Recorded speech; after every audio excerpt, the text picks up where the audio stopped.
Welcome to Hurrdat Sports Radio. Throws and Trevor drills one high and deep into left field. It is back and it is gone. Trevor Story ties the game with a missile into the seats in left. And there's a swing and a high fly ball hit deep right field. It's on Gunner.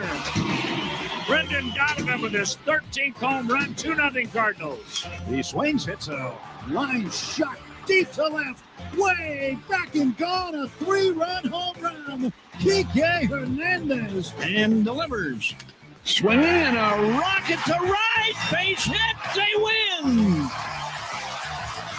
Jake Bowers hit an absolute bullet. The pitch, swing and a miss, struck him out.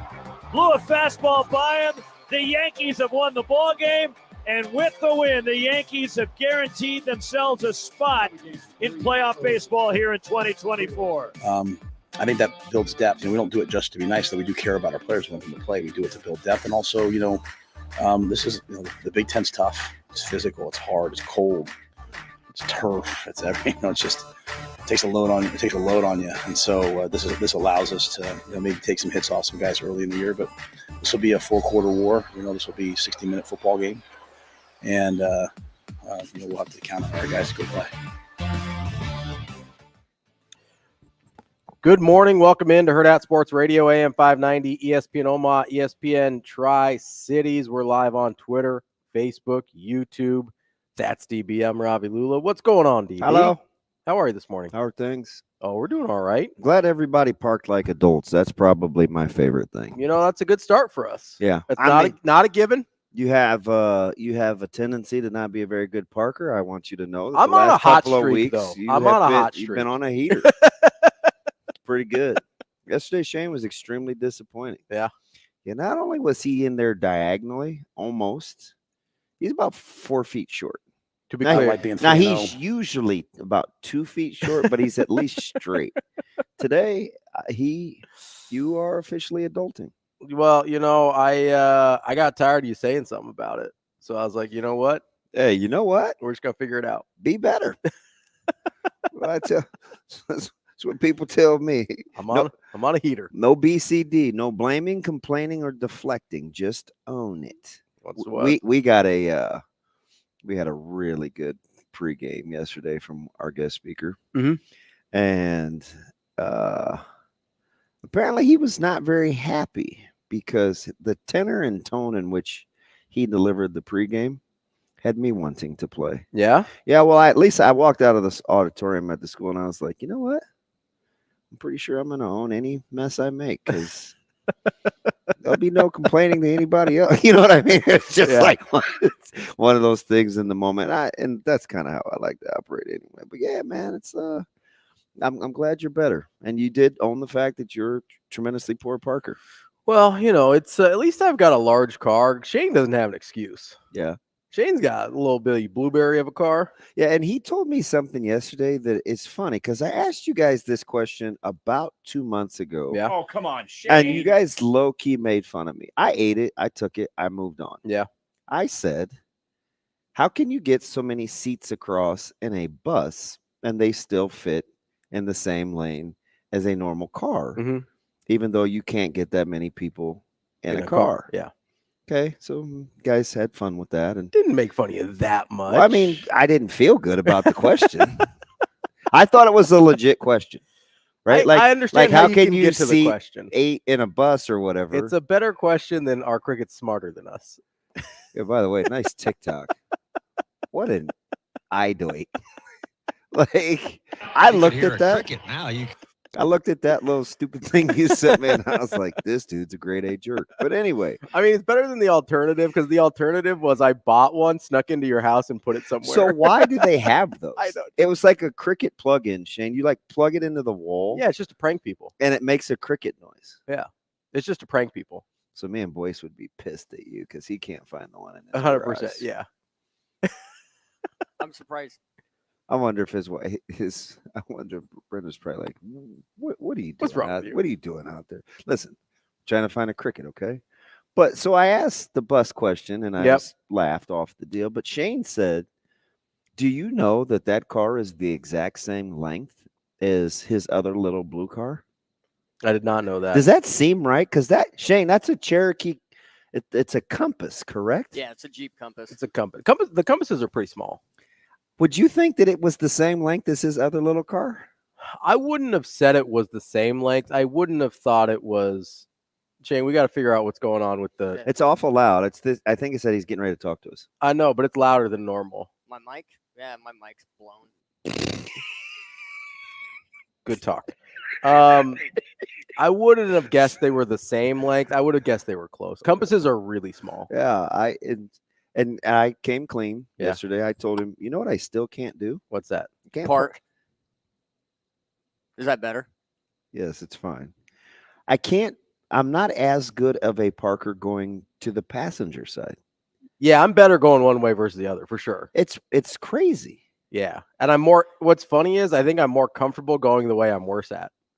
I am definitely more comfortable parking to the driver's side than I am the other way. I think I'm more comfortable going passenger side. I got out of the car at practice yesterday, and I was thinking I was going to admire my work. Yeah.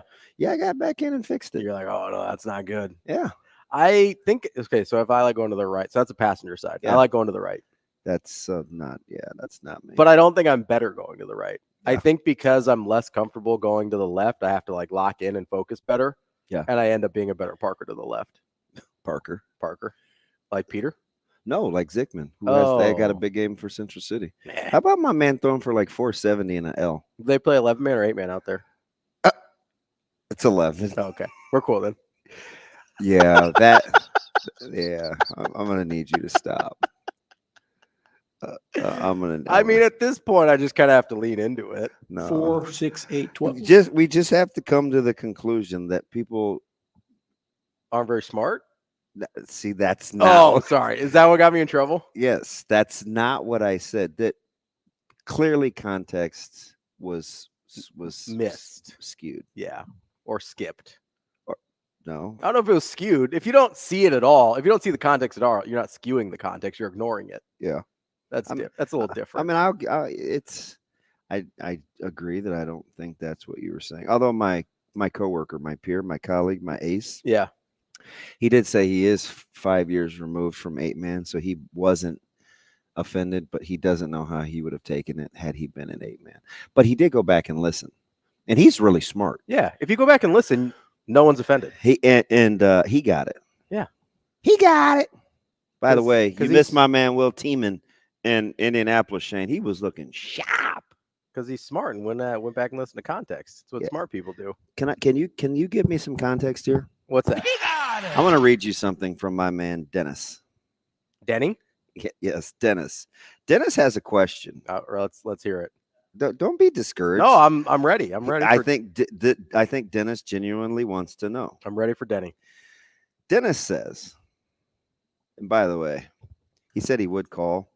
He's just not that interested in having you ridicule him. And I said, Ravi's not that bad. People think I'm way meaner than I am. I know. We say this every day, so apparently you are. It's because I come off as condescending as degenerate Aaron. Yeah. Well, did you just not hear yourself 60 seconds ago? Condescending means it sounds like I talk down to people. I have to read this question to you. I've been on the receiving end of that. I think it's kind of funny. You talk down to me all the time. So does everybody else. I mean, it's hard not to, Shane. We don't have a lot of options. That would be correct. So my man Dennis says, okay, I'm genuinely asking you this. When Rule calls out Nair, specifically on chasing 3 for not playing hard, how is that not a bad look for McGuire? It's like my boss walking over and going right over to me and talking to someone on my team about how they need to try hard or perform better. As a team leader, I would absolutely be gutted if that happened to me in my place of work. Does context matter? I think so. Okay. So I understand. It's a fair question. I understand Dennis's question. I think it's a fair question. So here's the deal. Mm-hmm. When you have a lot of people that you're responsible for, mm-hmm. not everybody is going to do what you asked. 100%. 100% of the time. Correct. So for somebody to say that is not necessarily an indictment of said leader's leadership prowess. there's this thing called individual accountability. Mhm. And as an individual, you have to do your 1 of 11 or 1 of 105 or one of 20 receivers in that room. right. So you have to kind of take a look at the general the general thing. I don't think it's good practice to take isolated incidents in their totality as some sort of an indictment. I agree. You know what I mean? Mm-hmm. Like, so that's generally what I'm speaking. But you asked me why I like talking to Dennis. Okay. I like talking to Dennis because Dennis sometimes he asks decent, I think it's a fair question. I think he asks decent questions. Yeah, that's a fair question. And a lot of times we talk about things like he's big. I think he's a big culture guy. Okay. So that would resonate with you. Yeah. And I think he likes to pit it against like again, he's one of those younger fans that is on the cusp of like, he's already all in. I mean, he's like, right. I mean, he's Nebraska. But it's a lot easier. And he's not even here. Yeah. Like he doesn't even live here. So I want to bring him along because I need him and his kids and his friends. And yeah, you need that whole generation. I want that whole generation to be that didn't have good experiences growing fans. up with Nebraska football. But I just I was going to find a way to try to explain that question. And I think, is that safe? I think so. I don't know if I should be leaning on you when you're kind of feeling some type of way to like some Madonna. No, so I think it's a fair question from Denny. I also think you're right in that I think he prefers Dennis. I know, but we had Dennis's object. Yeah. And I personally, I there's a Dennis I'm very fond of, so I don't want to. I like the Dennis that chimed in, that tweeted at you. See, I don't know him, but one of my old bosses was named Dennis, and he's terrific. Yeah. Like salt of the earth, love the guy. So I'm gonna steer away from Dennis. Okay. So we're gonna call him Denny. Okay. Terrific fast food chain, or not fast food, casual dining chain. Terrific. It's underappreciated. Historic. If it is iconic. It is iconic. That's the word I'm looking for. Definitely iconic. But I do think it's dangerous to take anecdotal evidence as an indictment for an entire room or position group or whatever. And that's what one example is, right? And I know a lot of people have chimed in about it's like, well, a lot of this started with the Aaron Murray stuff. With the it did. Oh, these receivers aren't running routes hard or they're lazy or whatever. And I'm not taking Aaron Murray's word as gospel. I'm just not. But I also think there's like context of Isaiah Nair is important too, right? Isaiah Nair hasn't really played football in 2 years. Yeah, and sometimes, like I do this, and I think a lot of coaches do. Sometimes you coach guys up specifically just to keep them from being complacent or satisfied. Mm-hmm. Like I was telling this to our guys yesterday. Well, let me stay on Nair here just for a second. Yeah, sure. If Nair is a Sunday guy the way you feel. Nair is a Sunday guy. Right. Then it kind of makes sense because we've seen this with a bunch of guys. We saw it with Tommy Hill. We've seen it with Micah Mazuka, although he's kind of in flux right now. We've seen it with apparently he's dressing now. And available, just not starting. But we've seen it with a bunch of guys. Rule has done this with a bunch of dudes. Where he's like, hey, I need better out of this guy. And guess what he gets? Better out of that guy. He does speak it into existence, right? A ton. We just talked about that. That's funny. And typically it's the guys he thinks there is a super high upside or ceiling to, right? So if Isaiah Nair is competing at the same level, this is not to be disrespectful to Alex Bullock, but if he's competing at the same level of Alex Bullock, but you know Alex Bullock is maximizing what he's got, but you know Isaiah Nair is not, you're going to call out Isaiah Nair, right? It's really hard to, and I'm not saying he shouldn't be able to do this, but it's really hard as a position coach. If you've got 20 guys in the room which they do, that's the number, to individualize, hey, I need this out of you. And sometimes they just need to hear it from someone else. Mm-hmm. You spend the most time with your position coach, correct? Correct. You spend a ton of time with that guy. Sometimes when the head coach says it, it sounds differently, right? 100%. Yeah, that's a good point. That's a really good point. When you tell me something, it hits differently than when Shane tells me something, or when Sasha tells me something, or when Chris tells me something. Like, who the message comes from matters. When my wife tells me something, it's different than when my mom or my sister tells me something. Like the same information can be disseminated by different people and have a different impact. That doesn't mean Garrett McGuire's not doing his job. It means Matt Rule is doing his job. That's how I take it. Yeah, but I do like but it is a fair question. But one thing I do like though is I almost said his real name. If I'm Dennis and I'm that team leader, I'm not going to kid you. I do feel some type of way. Like if you're that group leader, if you're the yeah, okay, yeah, because that happens. Yeah, if you're McGuire, you don't want him to have to do that. You don't want that. But that also doesn't mean you're doing a bad job. Correct. Like both of those things can be true. Correct. Just had my coach ask me a couple during the game last week. Yeah. Hey, why can't you get what's going on the perimeter with these sweep keeps? Yeah, I don't know. I got to get the iPad. A couple plays later. Hey, are we getting out leveraged out there? Yeah. Like this is in my ear. Yeah. But I can clearly hear what he's saying. Yeah. Correct.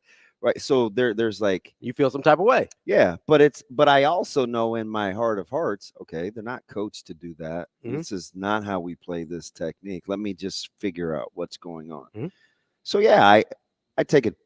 It's on a personal level. It's like, yeah, I got to fix that. But I know it's not an indictment of my prowess. Right. Because you taught them how to do it, right? Yeah, we just got to figure out there's some disconnection. What's the disconnect between what you taught and what they're doing? And here's the other thing. Now it is on McGuire to figure out the disconnect. Now let's go back to this checkers chess thing we talk about with Rule HCMR, right? Sometimes I think he doesn't necessarily go out of his way, but he is very cognizant of making sure he coaches his really good players hard. Now you want to coach everybody the same, but you can put this on a t-shirt. I heard this 27 years ago, and this was one of the greatest things I've ever heard. Now I've tweaked it and I put my own spin on it. But I tell people, I tell any coach, I tell anybody that will listen, if you can't coach your best players hard,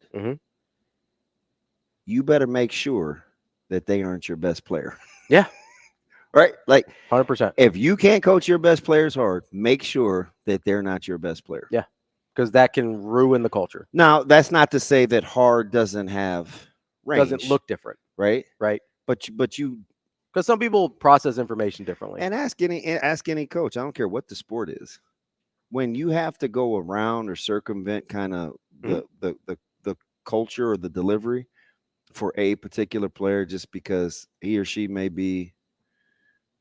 not respond well, it's very disruptive. Yeah. Unless you have outward communication. Now listen, he just can't take it like everybody else can. So you don't typically want to get into that. Right. But if you can't coach your best players hard, make sure they're not your best players. But there's also a difference between, like, I think some people hear, can you coach your best players hard versus like, hey, can you like rip them a new one? Yeah. And that's not always the case. And sometimes like you just want a culture of accountability, yeah. right? That's what I mean when I'm saying coach somebody hard, right? Like hold them relentlessly to a high standard. Yeah. Right. That can look differently. Even in the talk yesterday, he was kind of talking to the players. And at the very end, he goes, coaches, that's on you too.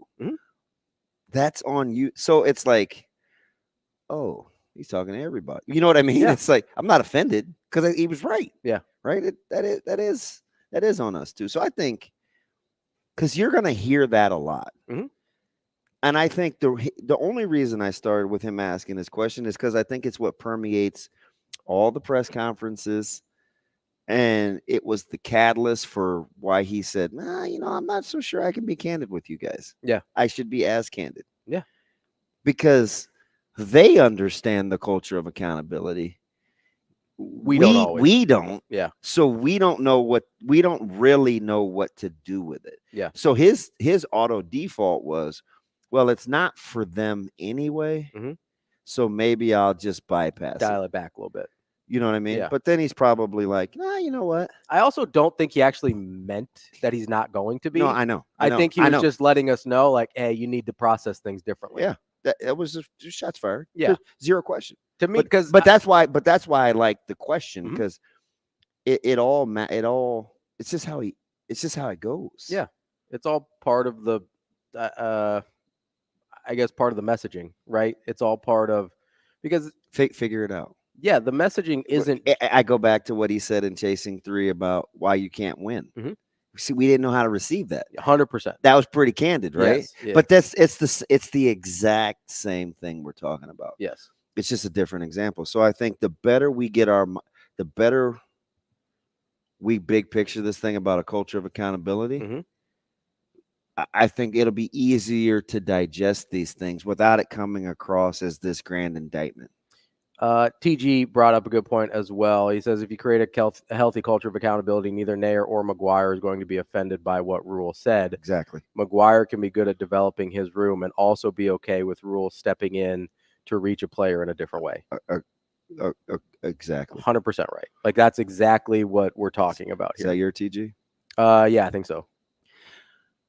Hey, I dubbed him TG. You call him Tony. Well, sometimes you like to hide people's identities and Well, he's not your TG. He does vouch for you quite a bit, though. Fine, my guy Tony. Is that better? Yeah. You feel better Yeah, about say it? that. You don't like when I steal nicknames over here? Not really. You kind of bristled up. You're like, Yeah, hey, man. I'm the one that came up with the idea to call him by his initials.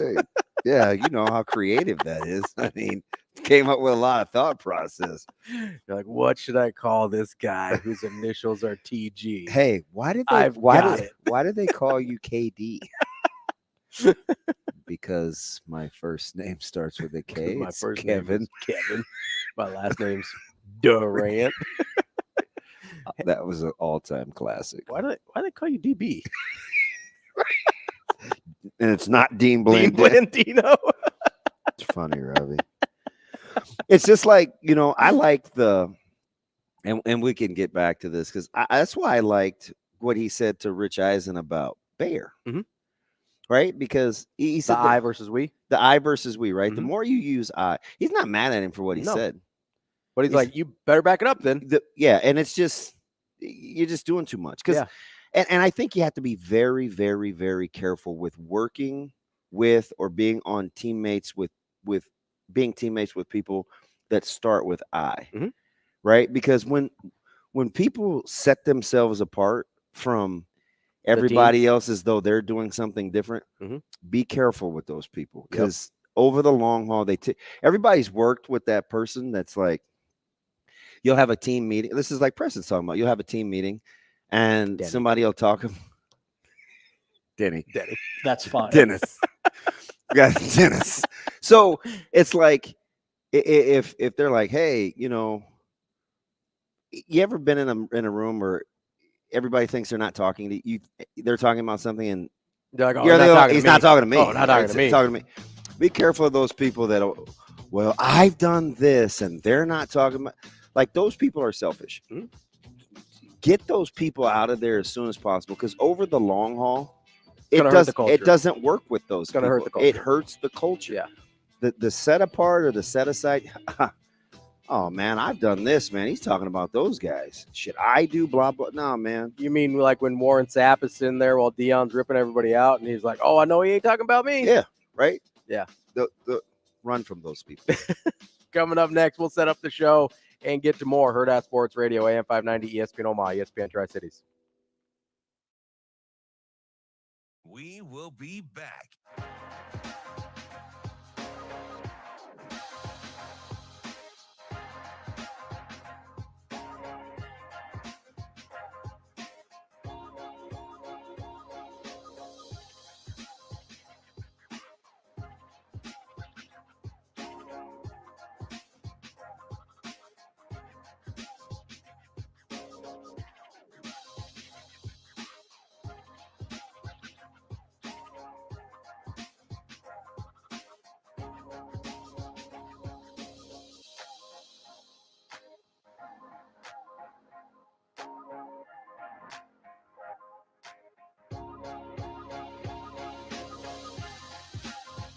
We will be back.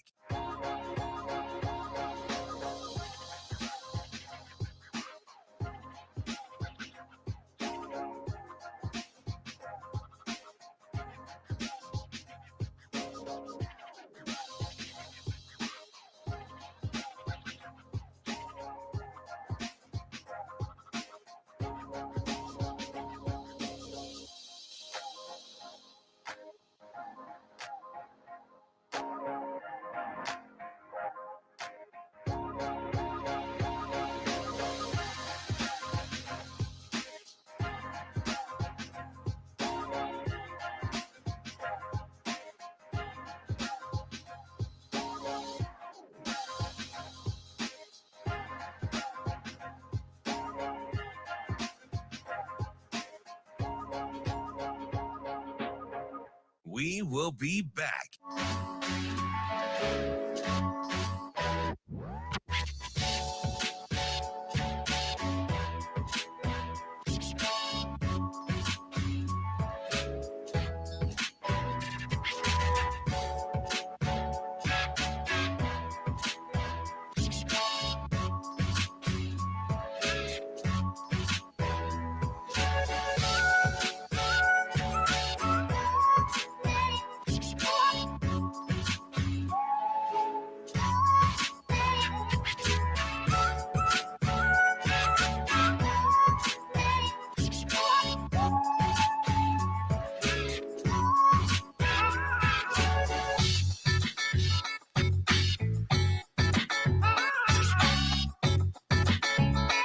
We will be back.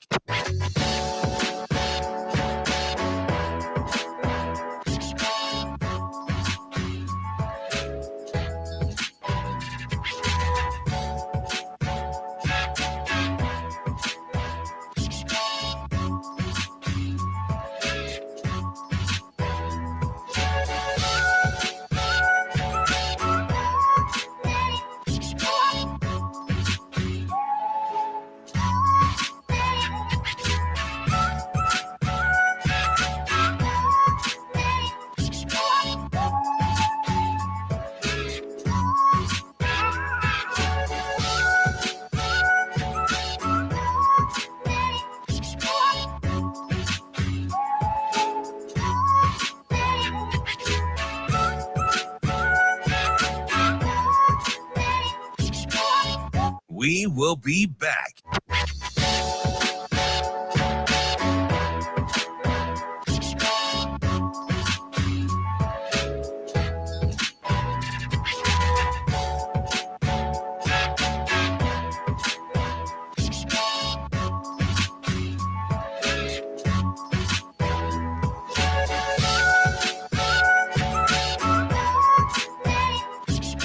We will be back.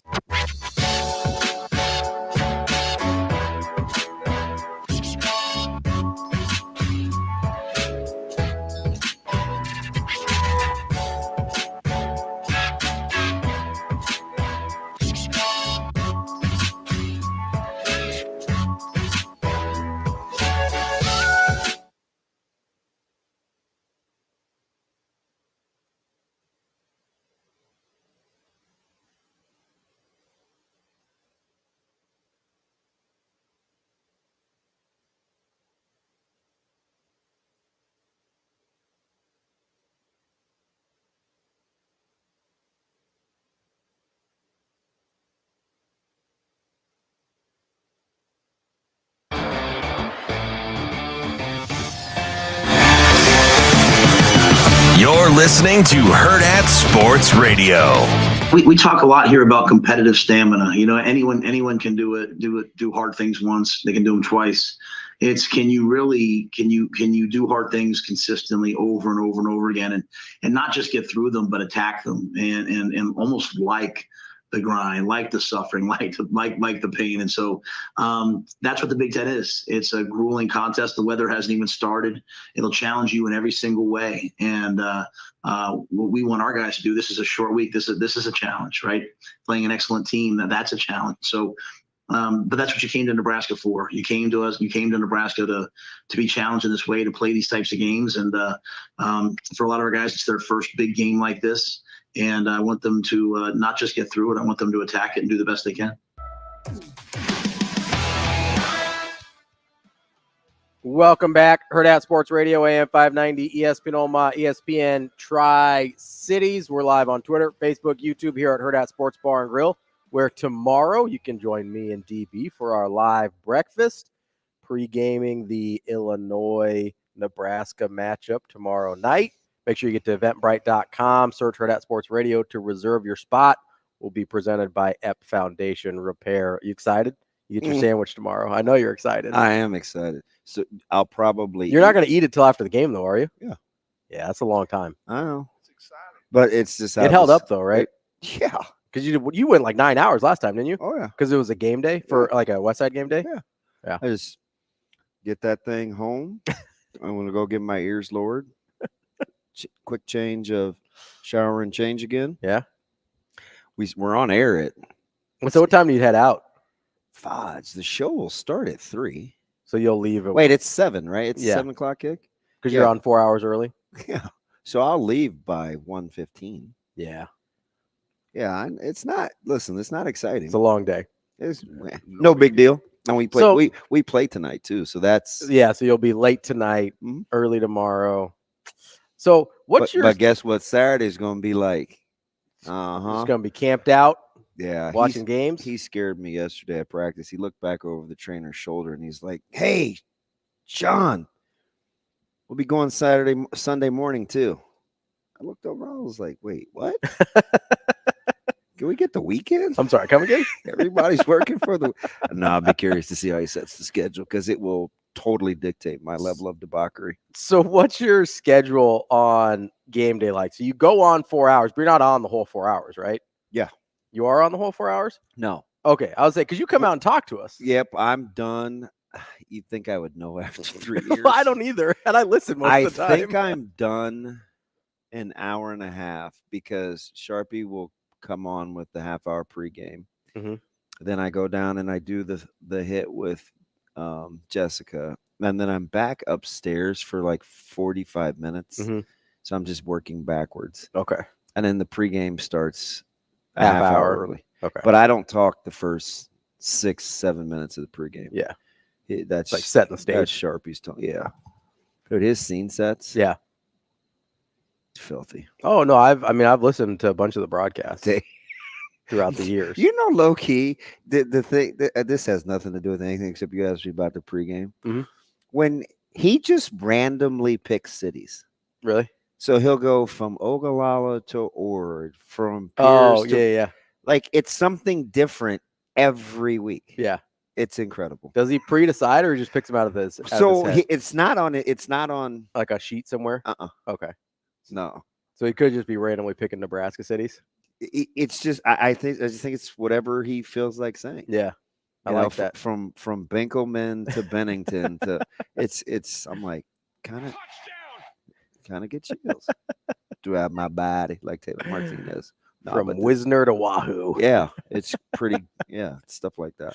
Well, those aren't too far away, I don't think. But it's okay. Yeah, It's all right. I've been through. They're consolidated now. But where? I think it's Wisner Pilgrim. Pilger. Pilger, yeah. Yeah, Wisner Pilger. Yeah, I always should think beer. Yeah, we drove past there to go to Norfolk. Yeah. That's how I know Wisner is from going up and back Yeah, to They Norfolk. had I remember a nice little pretty grass field set off the highway. Stanton's up there too. I think. No, Stanton's west on 91. I What's think. the one up? There's another one up there.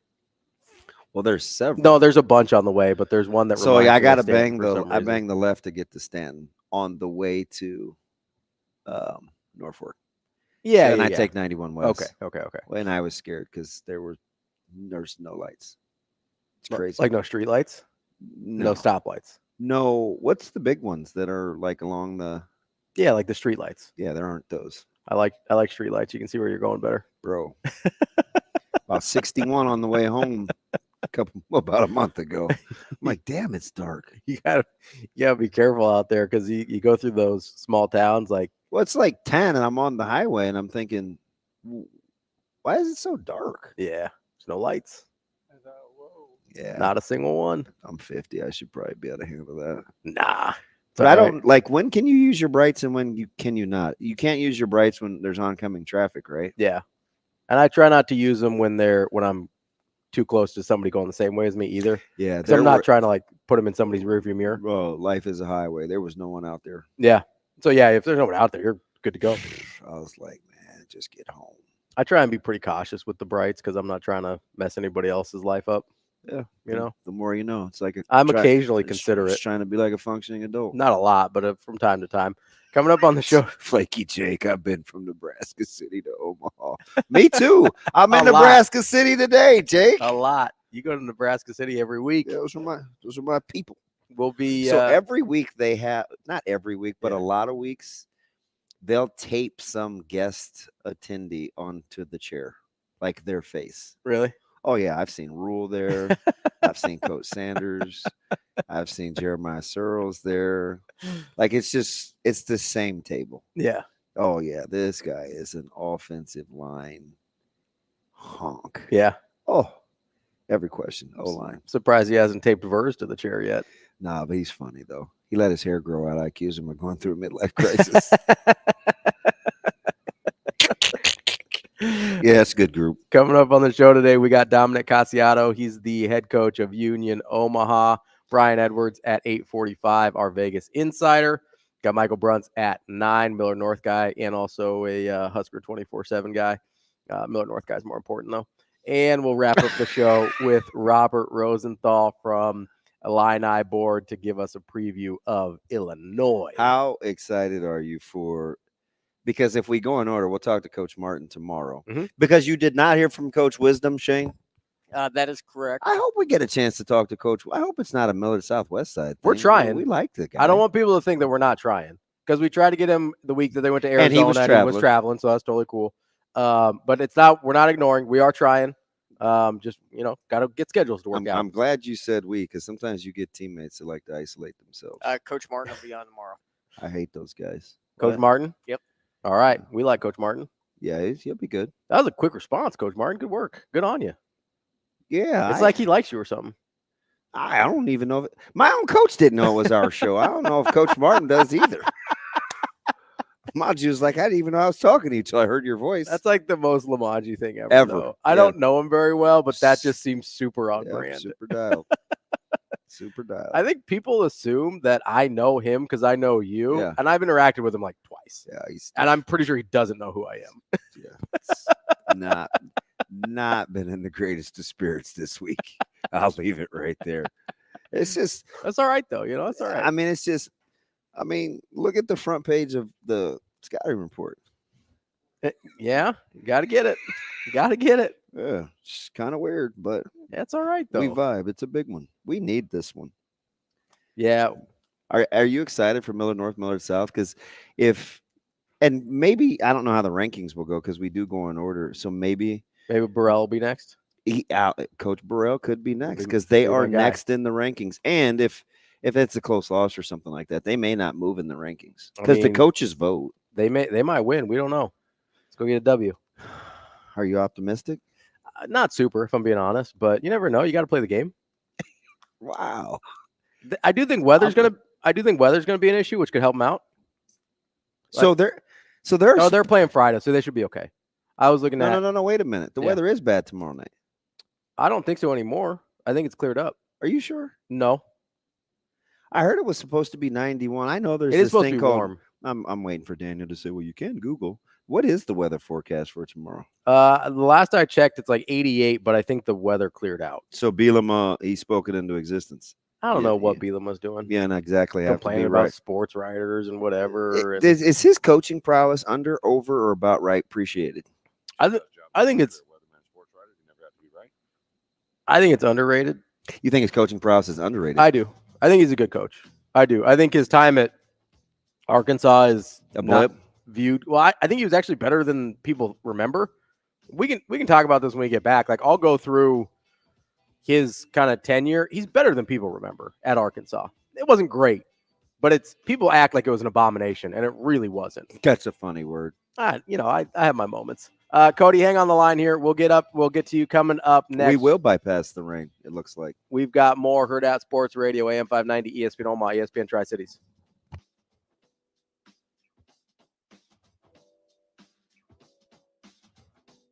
We will be back.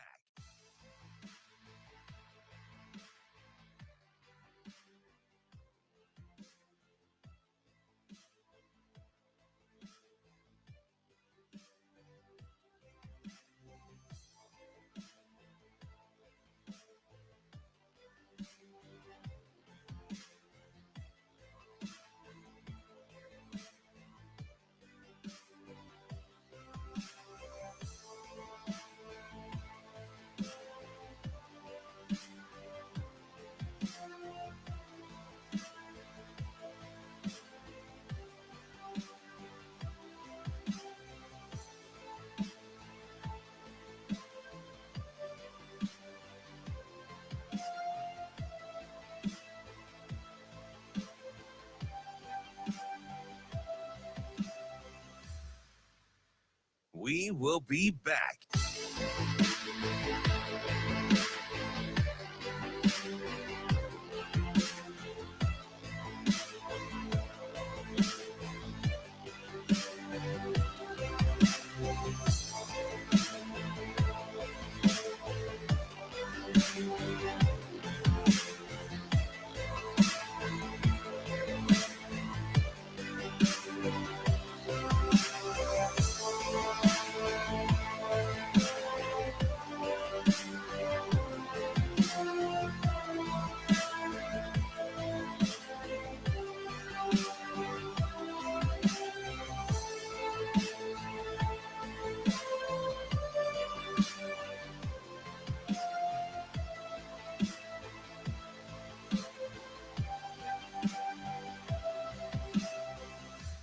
We will be back.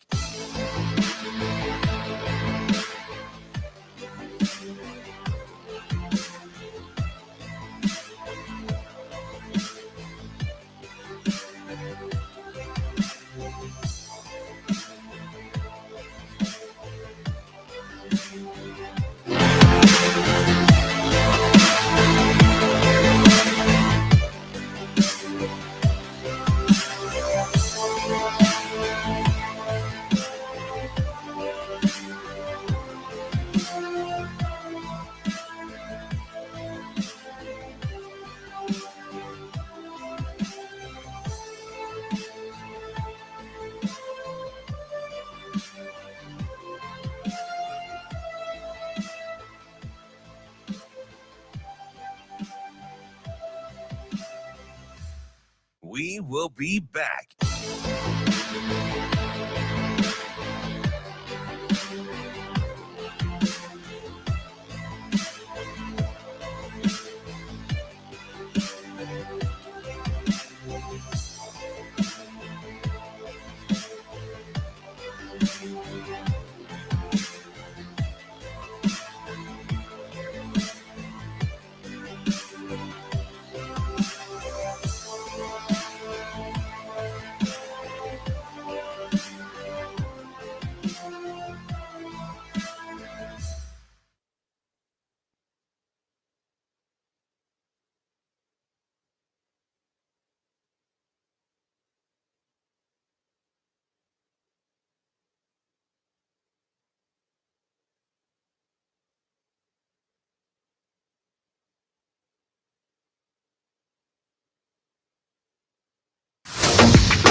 You're listening to Hurrdat Sports Radio. You know, I haven't had a ton of Friday. I've had some Thursday games, and when I was at the 10, but some Friday. I go back. Yeah, I've had some Friday games. It's just you have to just be a little less stir crazy. You know, we've had a lot of night games, so the guys do a great job of coming over here. Like we have an optional bus that comes over, and then we come over for a walkthrough. Then an optional bus that goes back, so guys can come over longer, and a lot of them do it. One of the challenges on Saturday games is, as you're watching all these other games and maybe teams you're going to play or buddies you have, sometimes you can get emotionally invested in those games. And I always kind of, when we get to pregame, say, hey, none of the other games matter to us. Now let's start to really focus on our game. There's nothing much to focus on a Friday afternoon. So, we'll keep the same schedule. And so when they go back to the rooms, some of them will maybe sleep. Some of them will, watch, I don't know what they watch nowadays, YouTube or whatever, but some of them will do that, be on their phones. Hopefully they'll study their game plan a little bit and be ready to go. So it's a unique challenge, but it's a great opportunity to showcase the University of Nebraska nationally, a home game, our crowd, what I think is the best student section I've ever been a part of. So I want the world to see it because I can tell you it matters in recruiting. I got recruits that's all, even if they can't come to the games, I'm talking to guys in Hawaii, I'm talking to guys in Florida, and they're like, man, I saw you guys. That looks amazing. So it's another great opportunity for us.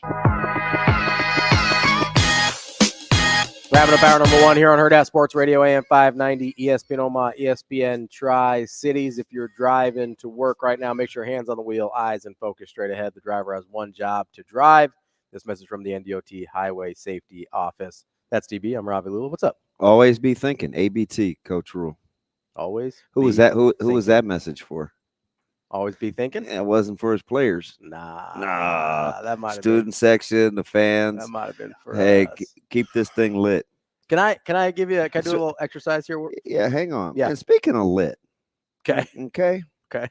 Hearing someone who has been driving 30-plus years ask out loud, when is it okay to use your brights, explains a lot of what I've seen in traffic every day. Okay, hey, listen here, AD, hashtag AD. I don't know if it's illegal to just drive with your brights on, so I asked the question. It was a little nuanced. I clearly know I'm not going to be heading into oncoming traffic with my brights on, but is it, I don't think it's illegal. Yeah, I just asked the question. And if it is, I think it's a secondary offense. Like, they're not going to pull you over for the brights, but if you're doing something else, then they'll get you for the brights as well. Yeah. You know what I mean? I'm out here because the brights are different than, like, if you don't have your lights on, they'll pull you over, right? See, you were asking a legality question, not a should you question. I feel like I should hit him over the head with his own guitar. Yeah, we would if he was here tomorrow, but he's gonna be in Charlotte. Yeah, he was. I hope you feel some type of way about that too, Daniel, because you used to always be at our breakfast. Yeah, he was one of our ride or dies on the breakfast. I feel some type of way. Well, like you may have mentioned it before. I mean, missing good breakfast, Daniel. Some of those newer high beam, some of those newer lights are really. And full disclosure, I was in the loaner, so it looked a little darker because these lights on my regular vehicle are like super bright, and they're the LED or whatever. Yeah, they look different. So I was like, "Are these things on?" Yeah, no, I got you. I've been like that in the. Thank you for being a friend. Unlike Amazing Daniel. Well, I'm very kind. People know this about me. Glad his wife is cool. You're certainly not kind. Shane, you want to do the exercise first or get Commander Cody? Let's get Commander Cody first. Commander Cody, good morning, man. How are you? I'm struggling. The Royals they really got me down bad right now. Hey, so you know what? Do they have a pulse though, Commander Cody? I don't know. You got maybe against the Nationals, but the Giants and Braves scare me down the stretch. Especially since Ozzie Albies is back. I don't know if I would be worried about the Braves. Yeah, because they're getting healthy. No, I mean whether they're going to get in or not. They're a full 2 games back. Yeah, but they got the Royals on the schedule. Oh, wow. Hey, Damon, I think driving with your brights on is about as illegal as when our parents told us growing up it was illegal to drive with the dome light on. So the dome light thing, I used to snap at the kids all the time. Mm-hmm. Now that you say that, Cody, that's where I got it from. Because driving 100%. Because whenever they turn it on, I'm like, I can't see. There's a reflect, and I like freak out. I'm like, that is totally my dad being mad at me. I thought it would like instantly kill someone. When I was a kid, my parents made such a big deal about it. That is incredible you brought that up, Cody. That is a total DB thing. I thought if I turn this on for a second, someone's dead. Yep. Like I thought there was instant. So you mean that's not a thing, Cody? Damn. Learn something new every day. Hey. Yeah. I have a question for you guys that stems from my group chat. Okay. All week we've been hearing Is this the one where you guys make fun of Sauter? Because I want to be part of that group chat. No. Okay, different one. Sauter's my guy. I'll never make fun of him. Damn it. No. So all week we've been hearing here we're in Big Ten play. We only think the D-line rotation is going to get down to 5 or 6 guys, right? So I wanted to do an exercise with you. Okay. Obviously, Ty, Nash, and Jabari are all going to play. Mm-hmm. Now, the next 5, Cam Lenhart's going to play. Jamison Williams is going to play. Now, Kai Wallen, Vincent Carroll Jackson, Elijah Judy. Are they in that rotation, or what do you think? That's 8 guys right there. I would say yes. I think they cut down on defensive backs. I think they cut down on an O-lineman or 2, and I think a receiver or 2. I don't think I think at middle linebacker, maybe 4 guys. Yep, I think you'll see 4. Yeah, I don't know that they're going to cut down on. I don't think D-line. I don't think D-line will be the place that. I think they like having fresh guys in there. Yeah.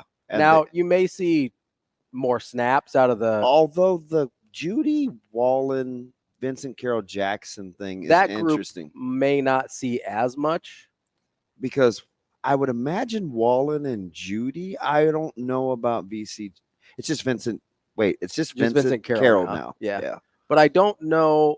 I think you'll continue to see Judy. He's been playing earlier.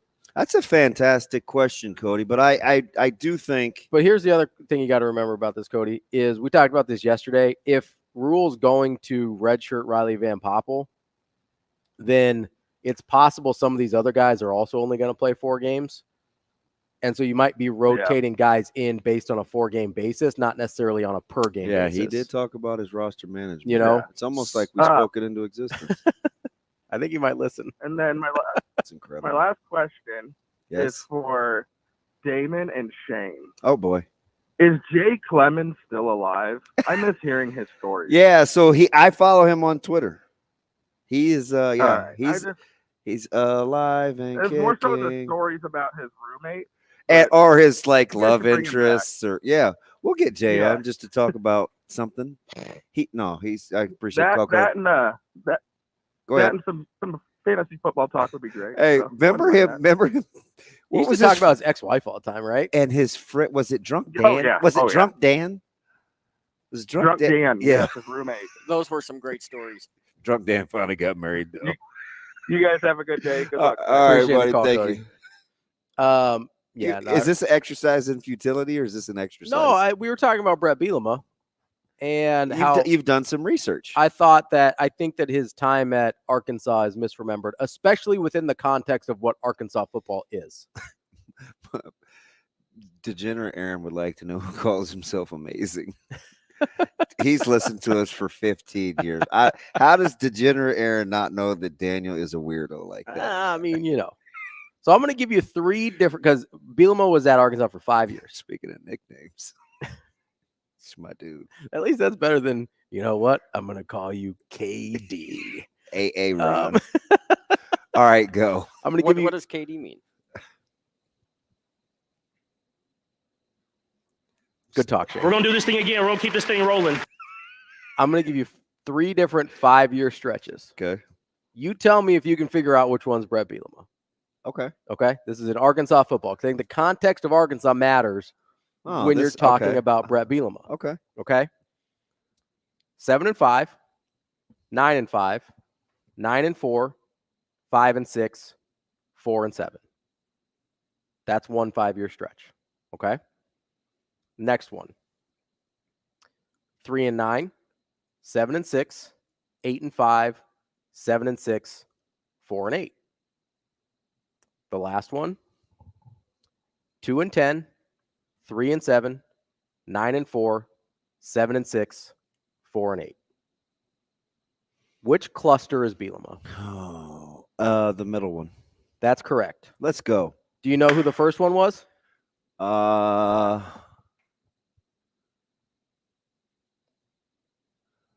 Petrino. Nope.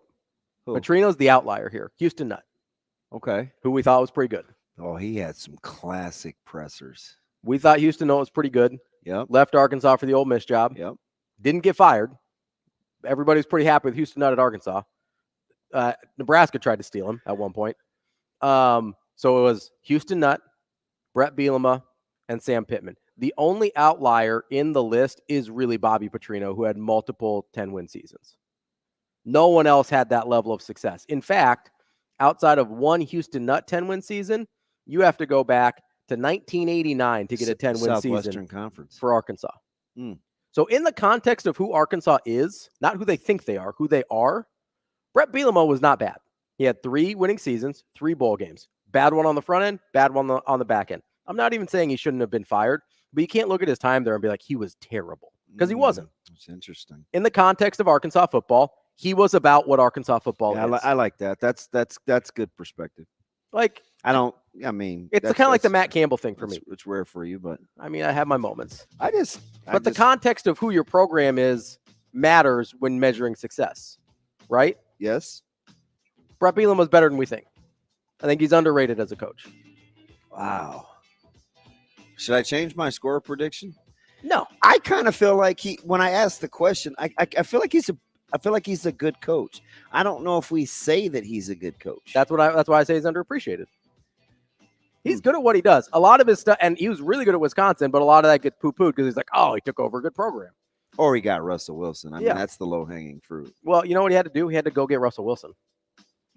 you have to get credit for the guys you bring in, right? We will be back.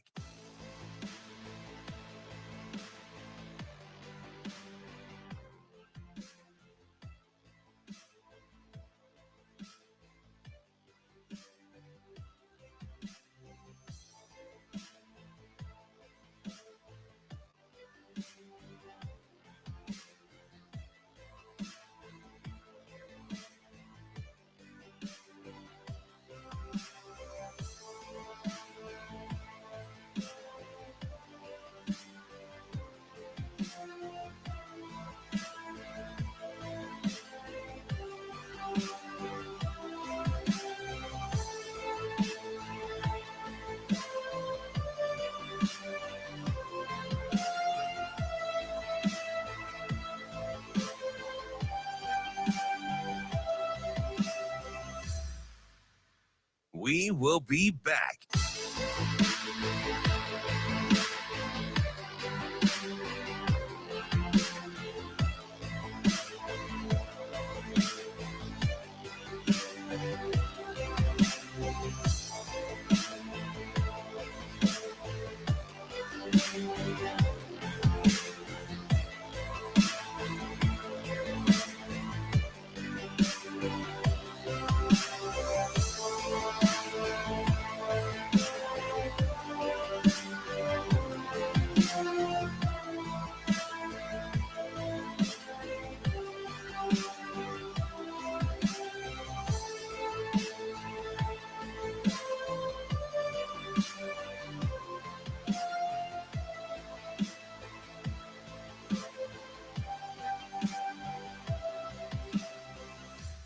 We will be back.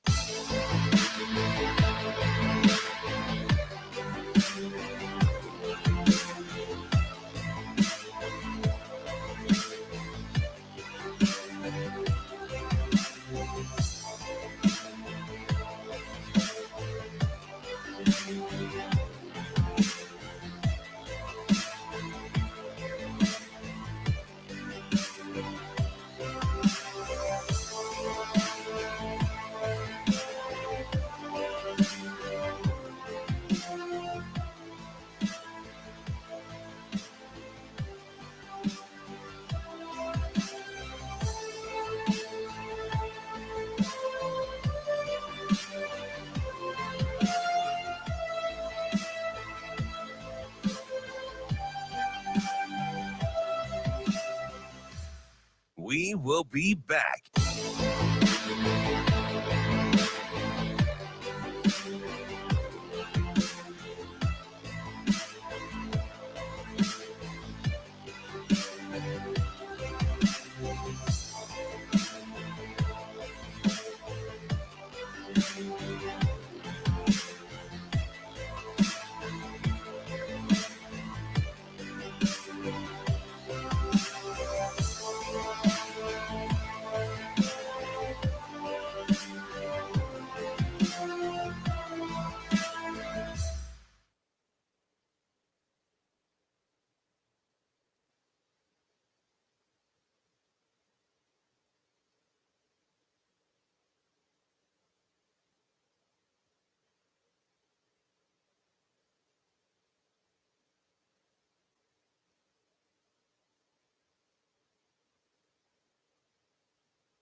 You're listening to Hurrdat Sports Radio.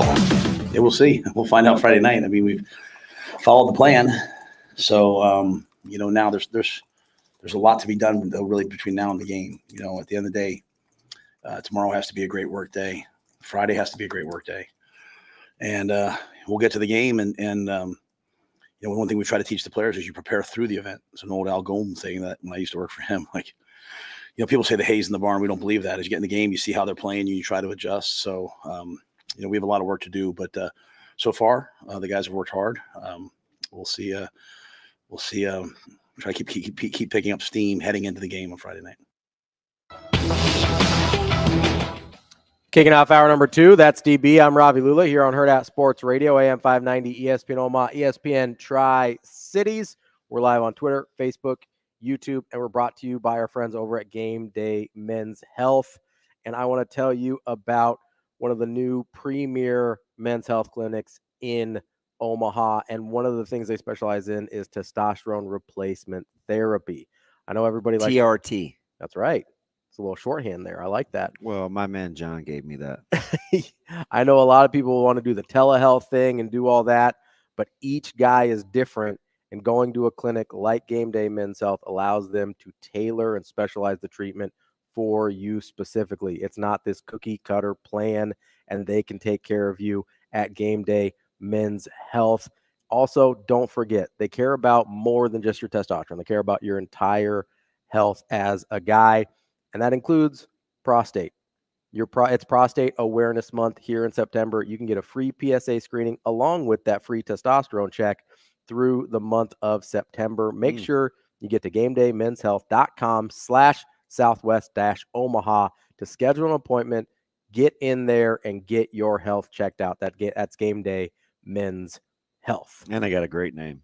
Oh, it's terrific. I've been in there. We're going to go hang out there, but it's a cool little place too. Like, you'll feel comfortable. It's nice. That's not like, sterile like a doctor's office. It's a nice place. You gotta go check it out. It's all about how it smells.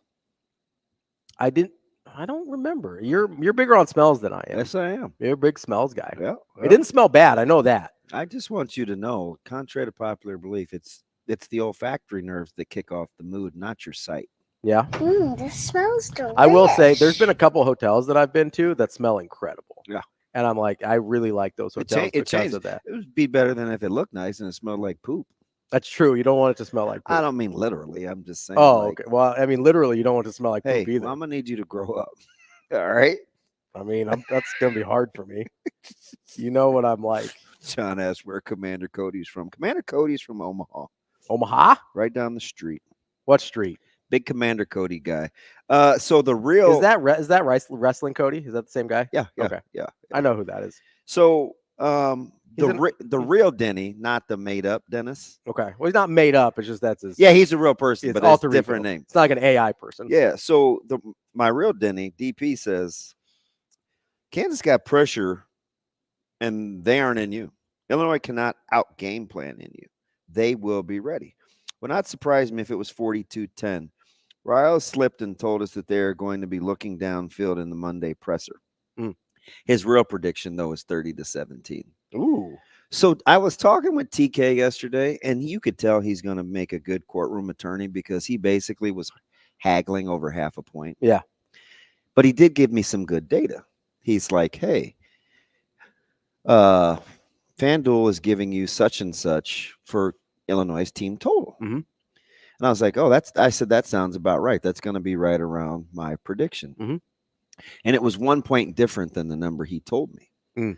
And he goes, yeah, I just see a few more field goals than actual touchdowns. And I said, I'm not going to die on the 1 point hill. Yeah. Right. Like if you're telling me the difference was 14 or 13 or whatever.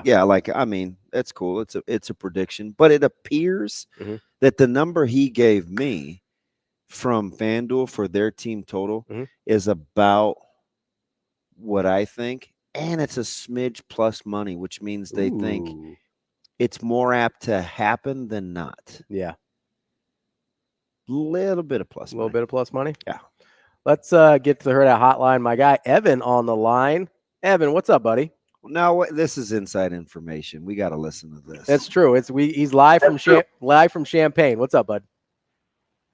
What's going on, guys? Evan, did you not get on the team? Wait, they probably haven't left yet. Will you be on the team bus? I will not. No.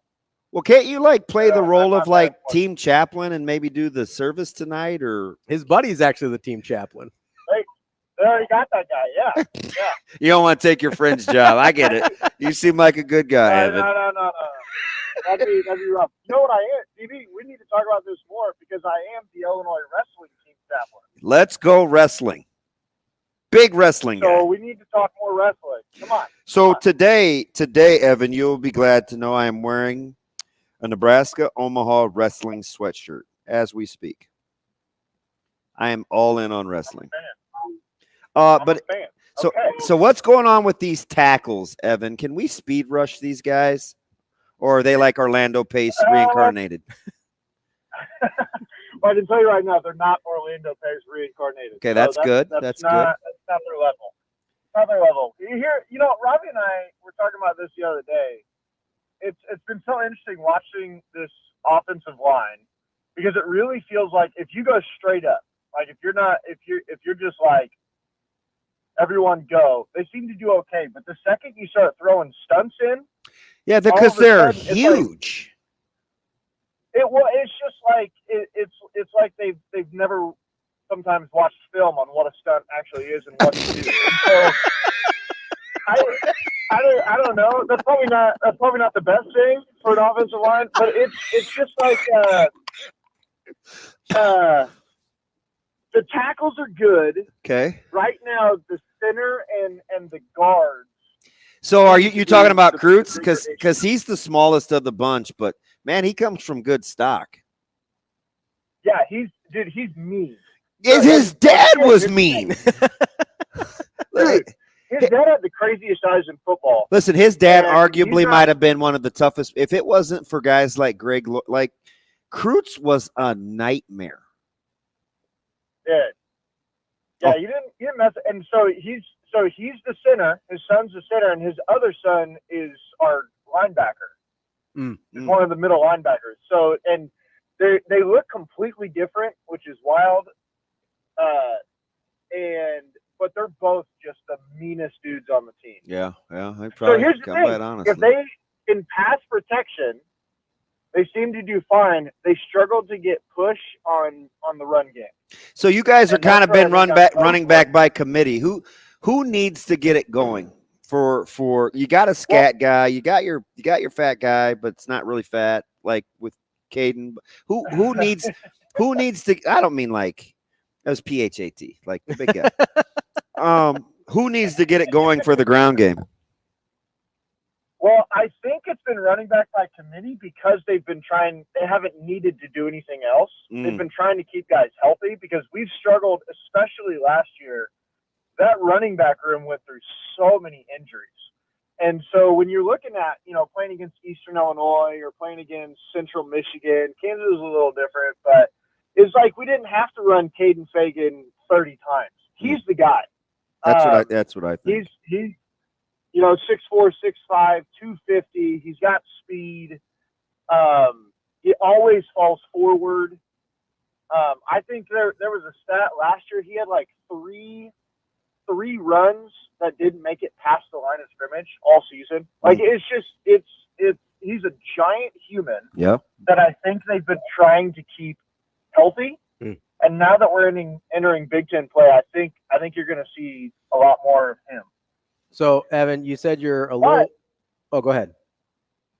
Well, I was just going to say that's the problem is you're going to see more of him, but the kind of the tip of that spear of the offensive line, there's just not a lot of push so far. So when you look at the two guards in the center, it just seems like it's very stationary, and is not – and, that's kind of not good to see against Central Michigan or even – Kansas' defense line isn't great, so even there is a little bit of a worry. All right, so how good – so help me kind of compartmentalize the turnover margin because Kansas was awful charitable. And they went +4 in that one, but they're +8 on the season. Like, how much of that is fact versus fiction? Well, I will say so. Kansas was, really more +3. The last play of the game, Hail Mary was they sacked him. He fumbled. We recovered it with no time on the clock. Like I don't know if I guess it counts, but that's more fiction probably. But then. Jalen Daniels looked terrible. I don't know what's wrong with him. He's not the same. He's not the same dude. And so 2 of his interceptions were I mean, just it was like JV football. I mean, it just wasn't even staring them down, threw it right at the defender. One is, and this is where most of our turnovers come. Our two safeties are hawks. Yeah, and they're back healthy. That's a good tandem. That's a really good tandem. They're back healthy. So if you look at our free safety and our really kind of, he switches from the other safety and nickel, the Scott brothers. They're not actually related. They're more like the Bash Bros, but they're both Xavier Scott, Miles Scott. They are so good at making you think there's a hole and then like baiting you into that throw and then cutting it off. And so I'm excited to see them against Raiola because I think this will be, we're not a stellar defense, but I think this will be the best defense he's played so far. And I'm really interested to see what kind of throws he can make and how he responds against a ball hawking defense like that. But the other turnovers are legit. Like, I think it's a little bit fact. And then the other side of that is that on offense, man, we've been really smart with the ball. Like, Luke's not thrown an interception yet. We hold on. We've got one fumble, but we hold on to the ball well. Like, it's a two-sided coin. Who would you take your pick on the outside? Would you go with Franklin or I almost said Beatty, Bryant? I mean, they're both incredible, but they play different. People forget how good Franklin was at UTSA. I mean, he was a conference All-America. I don't know what happened at Ole Miss. Well, I think he's the leader in receptions and yards, the nation leader career-wise, because he killed it at UTSA. Yeah. And I'll tell you what, Illinois fans don't forget, because UTSA came in here Brett's first year and beat us, and he had about 8 billion yards on this little 5-yard slant. I mean, it was the most frustrating game. And they tried to get him when he went to Ole Miss because Barry Lunny was his offensive coordinator at UTSA. Yeah. And so they tried to get him when he went to Ole Miss, but he took a big bite of the apple. And then he had some injuries, and it just didn't work out. And now, I mean, he's quick. He's got great hands. And so if we're talking like, it's 3rd and 5 and I need someone to get a first down, I'm going Zachary Franklin.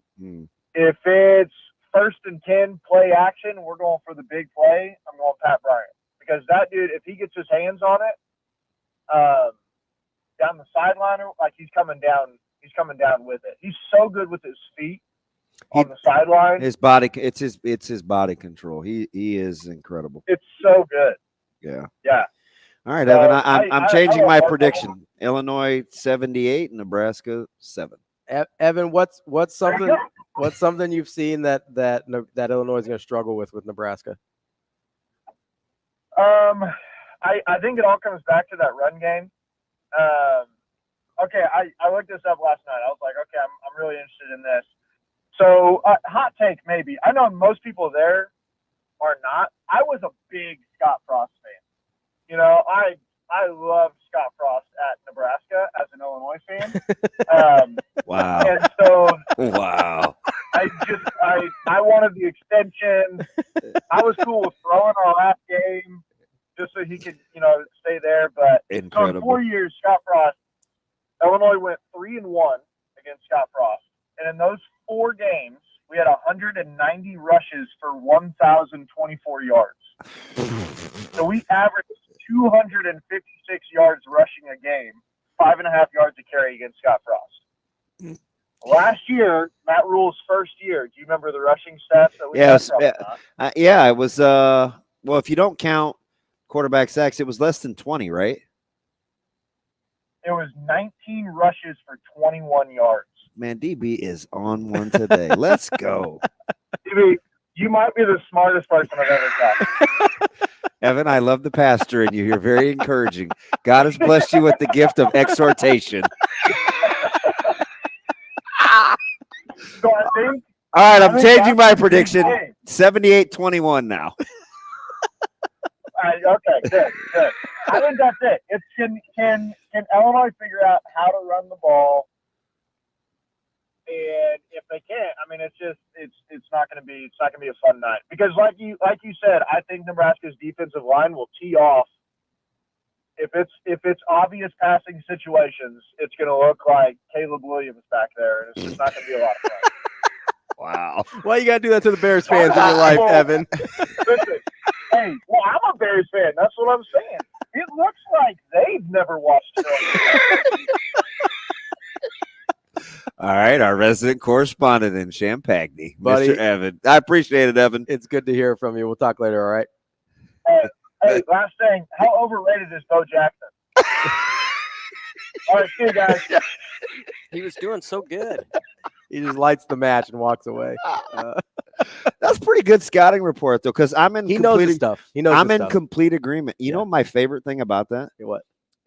They do have some dogs at safety. Yeah. I'm a big fan of their safety play. I was going to talk about it yesterday with Ave because she asked me about how Illinois likes to disguise coverage. Yeah. And she was asking these questions about like rotating and pre-snap looks. And I was like, ooh, this is such a good question, but how technical do I get? But we were on video and I was like, ooh, I wanted my marker. And I was going to draw just like, I was just going to right there. But she got me going, and I was like, oh, fudge. She can't even cut this, right? This is like a 38-minute answer. But the question was so good, I'm just like, it's a big deal because when they play match or quarters or like what they do, their pre-snap looks are pretty silly, which is why when Coach Rule talked about what they like to do defensively and how they get into it, it will be imperative for Dylan to be able to process quickly based on pre-snap. And then did you listen to Dylan talk about what they do? This was like on Monday, and I'm like, this dude has been on his iPad because the way that he talked. Yeah. He knew it.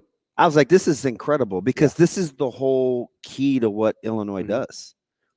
Right. And she asked another good, she said, like how she's like, you think we will see a lot of pre-snap motion or something like that? And I was like, yeah, I could see Nebraska trying to dictate what kind of coverage Illinois will be playing. Well, you want them to try and give something away, right? Yeah. Like, because that's what. But their safeties are legit. Because pre-snap motion, you're basically trying to accomplish one of two things. One, you're trying to get the matchup you want. Yeah. Or two, you're trying to get them to tell something about the coverage they're in. Yeah. Right.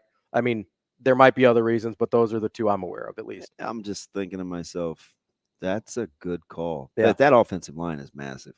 They're massive, but if they're bad guard, center guard, I don't know if that's what I heard him say necessarily. I think he said they're okay pass rush, but they're not moving the line on which, and then he went on to say, if it's an obvious passing down, like they're in trouble.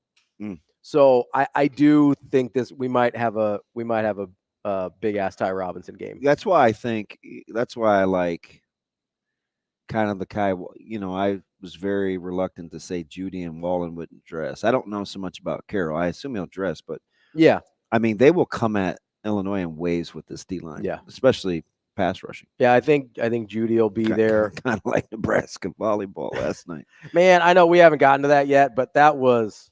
Talk about waves. Wow. I was shocked. Oh, I mean, I guess I was a little too. Like, that's the number 2 team in the country.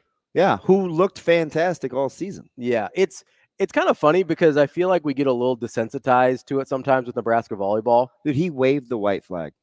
Yeah, I felt like Well, third set especially. He's like, yeah, this isn't our night. This isn't our night. We're not gonna spend the energy here.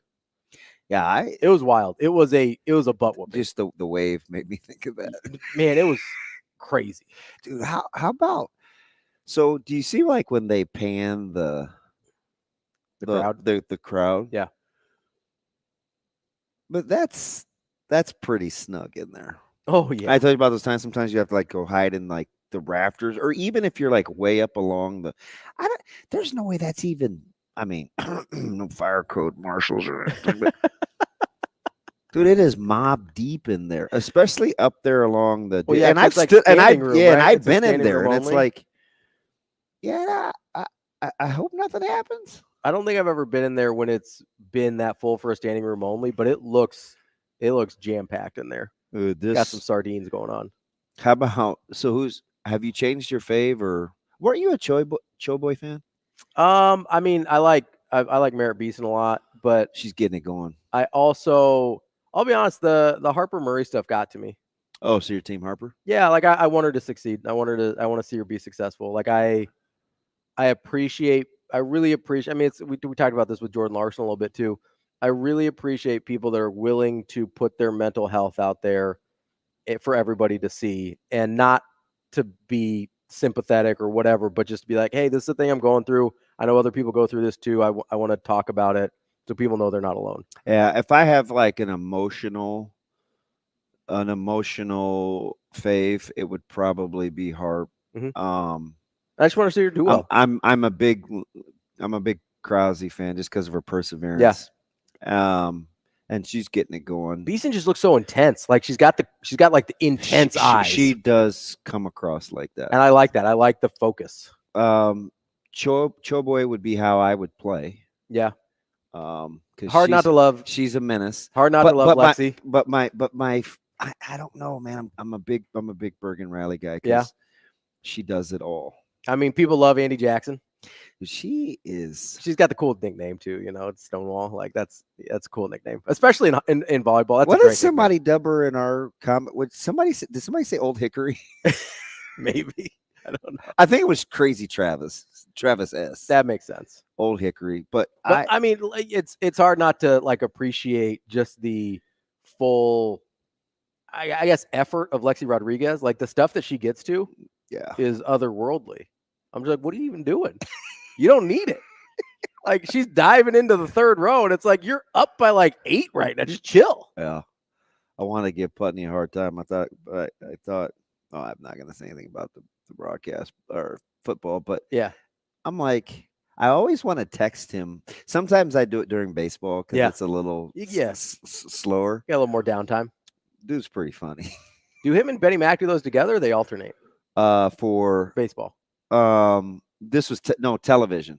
Oh, okay. So B Mac has radio Okay. with Greg, and Larry a lot of times does baseball. Does the TV. So so and he's pretty good about texting back, but he had some. I like LP. Coming up next, we're going to talk to our guy Dominic Casciato. He's the head coach for Union Omaha. They've got a big match coming up on Saturday. We will make sure to get all the info we need to there. And guess what? It's not a game day for Nebraska, so you can go see Union Omaha. Yeah, I just want the day off. Well, listen, it's a nice little leisurely time at the ballpark to watch a little soccer. If I do, look out. We'll talk to Dominic Casciato coming up next here on Hurrdat Sports Radio.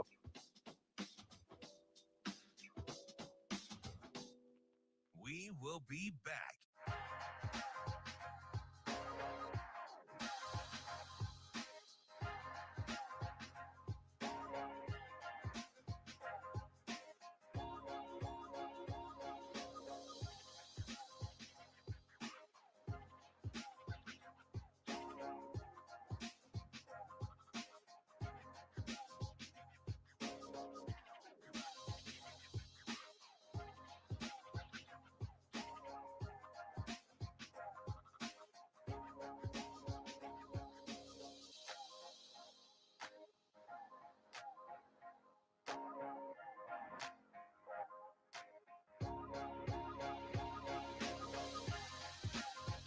We will be back.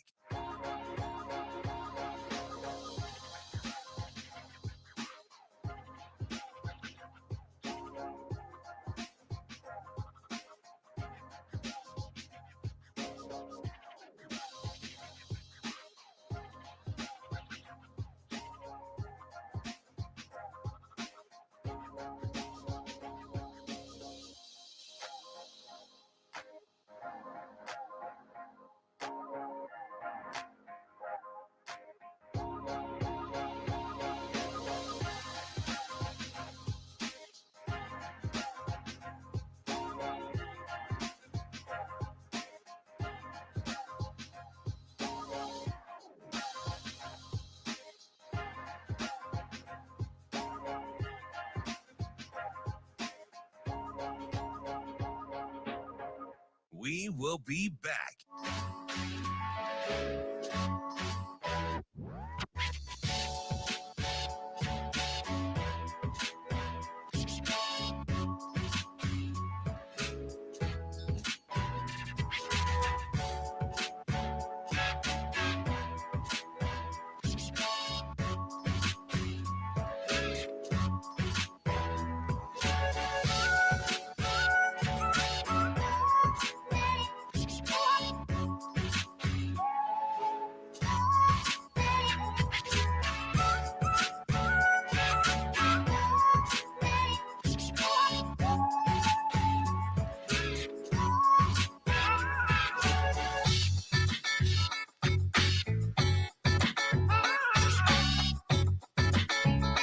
We will be back.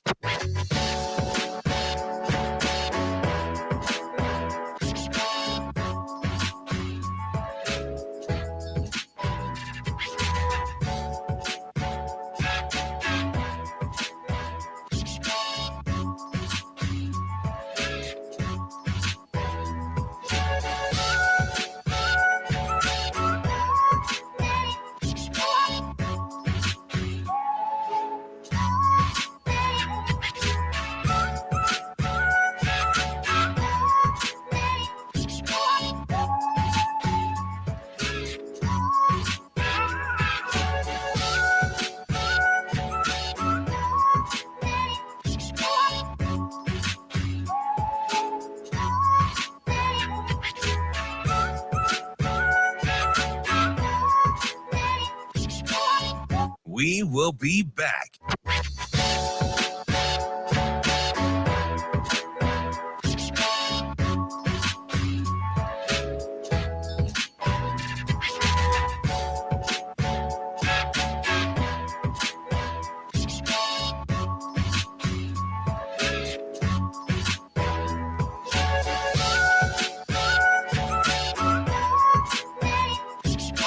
We will be back.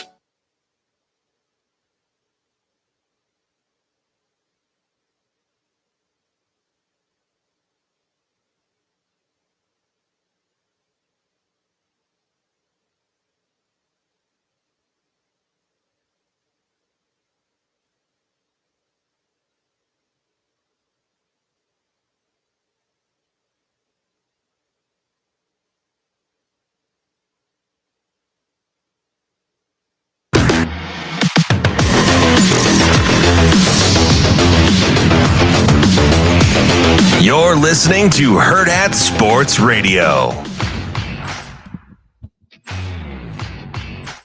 Welcome back to Hurrdat Sports Radio, AM 590, ESPN Omaha, ESPN Tri-Cities. That's DB. I'm Ravi Lulla here on the Pillar Exterior stage at Hurrdat Sports Bar and Grill. We are joined now by the head coach of Union Omaha, Dominic Casciato. Dominic, how are you this morning? I'm doing very well. Thanks for having me. Coach, thanks for taking the time. I know you're getting to it, man. Does the mood or kind of the temperament change as you kind of gear up towards this portion of the season? Because you seem always pretty calm and cool. Is that the duck effect where you're paddling like crazy underneath, or are you just kind of easy? Or is it just the cool English accent? Yeah, I think it's definitely the duck effect. I think I'm definitely giving it everything I can under the surface, and somehow on top, it seems like we're in control and we're staying pretty calm. But no, there's a lot of work that goes on behind the scenes, as you guys know, to any successful organisation, especially in sports. There's so much time and effort that needs to be put forward by the coaching staff, by the players. And I think first and foremost, we've got great players here that buy into what we're doing, and secondly, we have a wonderful support staff that work super hard every day and make sure that the guys have everything they need to perform. So, business end of the season, and the duck is going into overdrive underneath the surface for sure. So I'm curious because the coach in me wants to ask another coach, right? You're coming fresh off the Jägermeister, and the travel schedule was a little different. You stayed. Now you come back for the weekend tilt. Did you have to do things different? How did you get the guys to stay dialed, accept the travel schedule kind of for what it is with this timing in the season to gear up for this weekend? Yeah, it was tough. I've never done that before during the season, where I think it was essentially 6 days away from home. Yeah. And I know in other sports that's pretty normal, right? Like the baseball guys, basically, these guys live on the road throughout the season. We're not like that in soccer. It's 2 or 3 day trips and you're back. So it definitely takes some getting used to. And the other thing we had to take into consideration there in Colorado is the altitude, obviously. I think that takes a little while to get used to. And even though we're there for 6 days, it's probably not long enough to acclimatize. But no, I think the guys did a great job. Obviously, the first game was a disappointing one because going down to 10 men so early, I think it was 20 minutes in when Mishak went down and with a pretty serious injury at the same time, it was rough for us. And I think it maybe shook the guys up a little bit. But the way we responded, I thought was excellent on Saturday night. I thought we were deserved winners, and I think that sets us up nicely going into this weekend. Coach, you mentioned this weekend you've got a marquee matchup. You guys are at the top of the table of USL League One. You got Knoxville in third place, just 4 points behind you.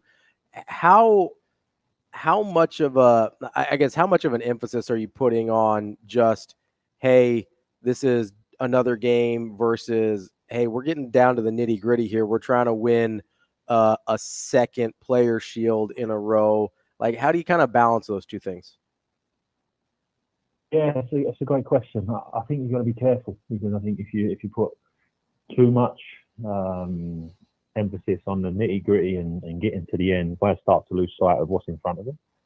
And you guys will know this as well as anybody else having been in and around sports all your lives, is when you focus too much on future prizes or what's to come in 5 or 6 games time, you can lose sight of what's in front of you. Right? And it's almost like you get behind the wheel of a car and you're spending all your time looking ahead and you don't see what's coming either side of you, right? You don't see what's right in front of you. So for us, it's about making sure we stay focused on the present. That's the game against Knoxville. And we don't want to overplay that game either, right? We want to make sure we've got emotional control and that we're in control of the game with and without the ball from start to finish. So, yes, it's finding a balance. I think it's the messaging every day in practice, going into the game, leading up to the game. And I think so far this season we've done a pretty good job of that, and hopefully that continues going into Saturday night. Such an interesting setup with Knoxville, with their interim coaching situation and kind of still the success that they've been able to have. When you're looking at the styles of play, are there formations, or there set pieces that you think that you can take advantage of based on what you've seen, or is this one of those deals where once you're out there on the pitch, you become, it's more of the managerial style than more the ebbs and flows? Yeah, I think it's a little bit of both. Again, I think it's a really good question because I think going into the game, everybody will identify strengths and weaknesses in the opposition, right? Like things you want to exploit, and then things you've got to be careful of. So we've obviously done that throughout the course of the week. The guys are aware of those things. Yeah. I'm sure they've done that as well. And I think it comes down to who can execute and either expose those weaknesses or use their strengths or nullify the opposition's strengths. And then in the game, obviously things happen, right? Like the game is chaotic. And then it comes down to how do you manage those chaotic moments to make sure that you're the one coming out on top. Coach, I'm always a little bit curious when it comes to soccer because more than most other sports around the world, they put a large emphasis on those regular season titles. Unlike some other places around the world, USL League One does have playoffs as well. Like how much emphasis do you put on the regular season being successful, winning that regular season title versus winning that playoff title as well? Or is it just, hey, we're taking one at a time, we'll get to the next one when we get there? Yeah, I think that's probably the best approach, and that kind of ties into what I said earlier about, you don't want to get too carried away, right? Like we know that if we win all of our remaining games, then we'll win the league, right? We'll win the regular season title, and that's great. But if you're thinking about winning 6 games, you probably lose sight of the one that's right in front of you.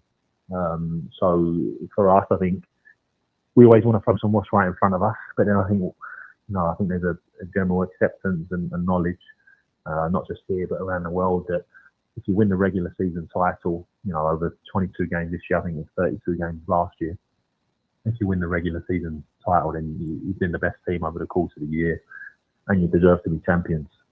So we know that. Obviously, that's what we're striving for, but our focus is fully on Knoxville this weekend and getting 3 points here at home in front of our fans at Werner Park. So let me get you last one from me here, Coach. Coming back home after the little bit of layoff in the travel schedule, how important is it, or do you talk about being back in the familiar confines with a a really good home crowd? Do you talk about that much, or is it something that is just kind of expected now that you're back in the friendly confines? Yeah, again, it's a funny one, right? Because if you talk about being at home, you talk about being at home all the time. Yeah. Then maybe the guys get a little bit too comfortable, right? And they're like, oh, well, we're just going to show up and win. And obviously that never happens. So again, it's one that you've got to find a balance of the week leading into the game. You've got to make sure, you have a finger on the pulse of the guys and what they're feeling and, what they need in terms of messaging. And I think, just focus on the job at hand. Hopefully, without mentioning being at home, the guys get a little list from it. The crowd gives them a little list. The fans give them a list, and that can help you get across the line and get the points that you need.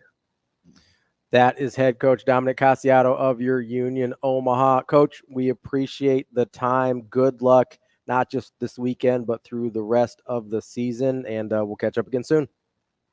Yeah, great, guys. Thanks a lot. Hey, thanks, Coach. That was head coach Dominic Casciato of Union Omaha. Great stuff there.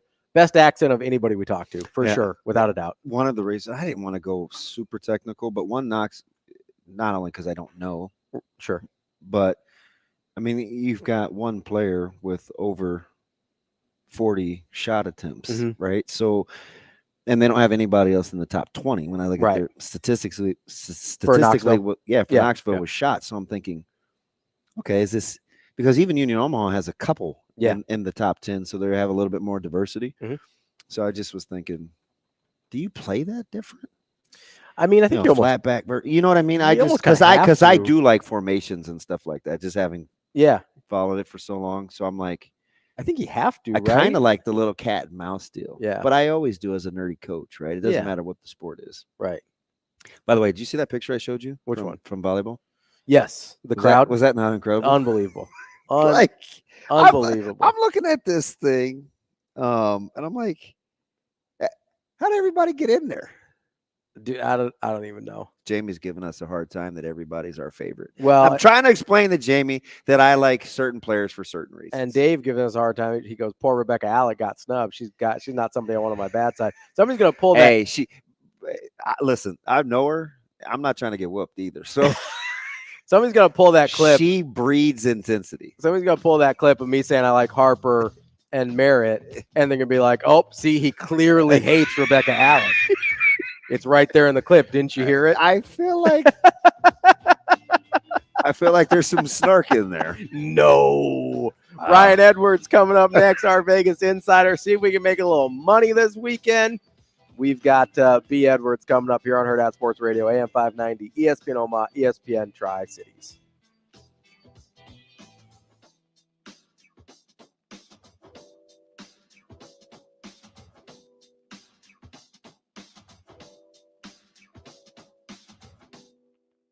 We will be back.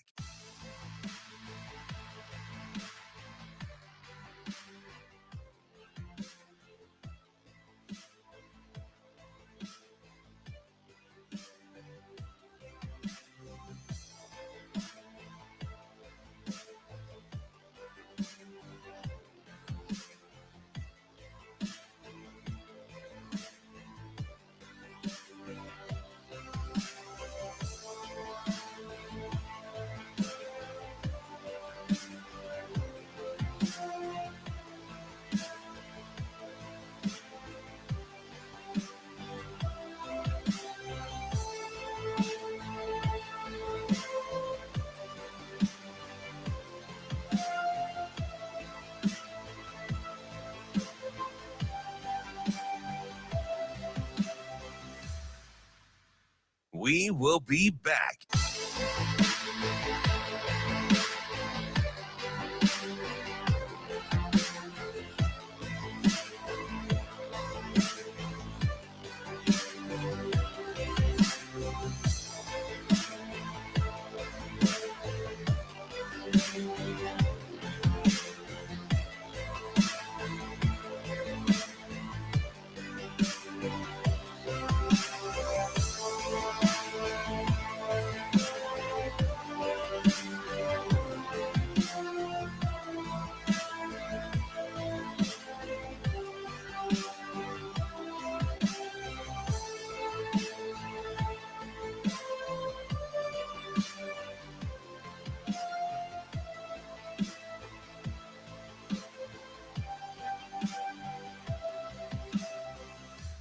We will be back.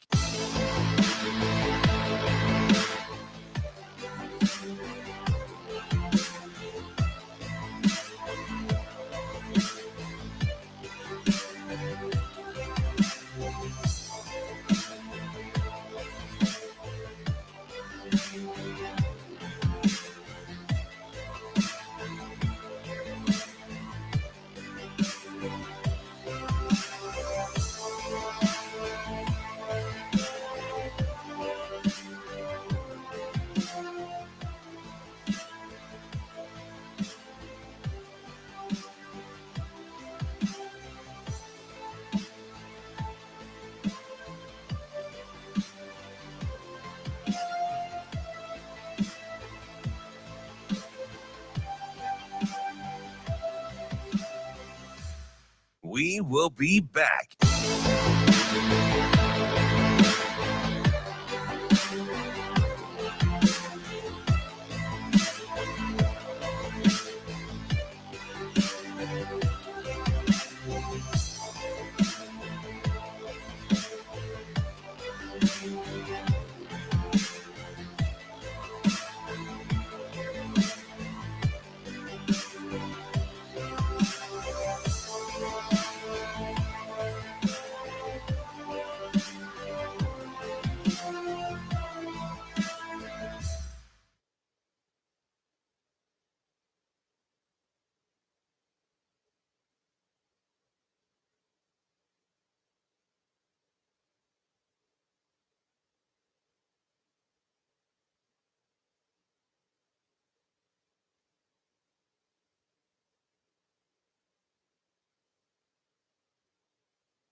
You're listening to Hurrdat Sports Radio.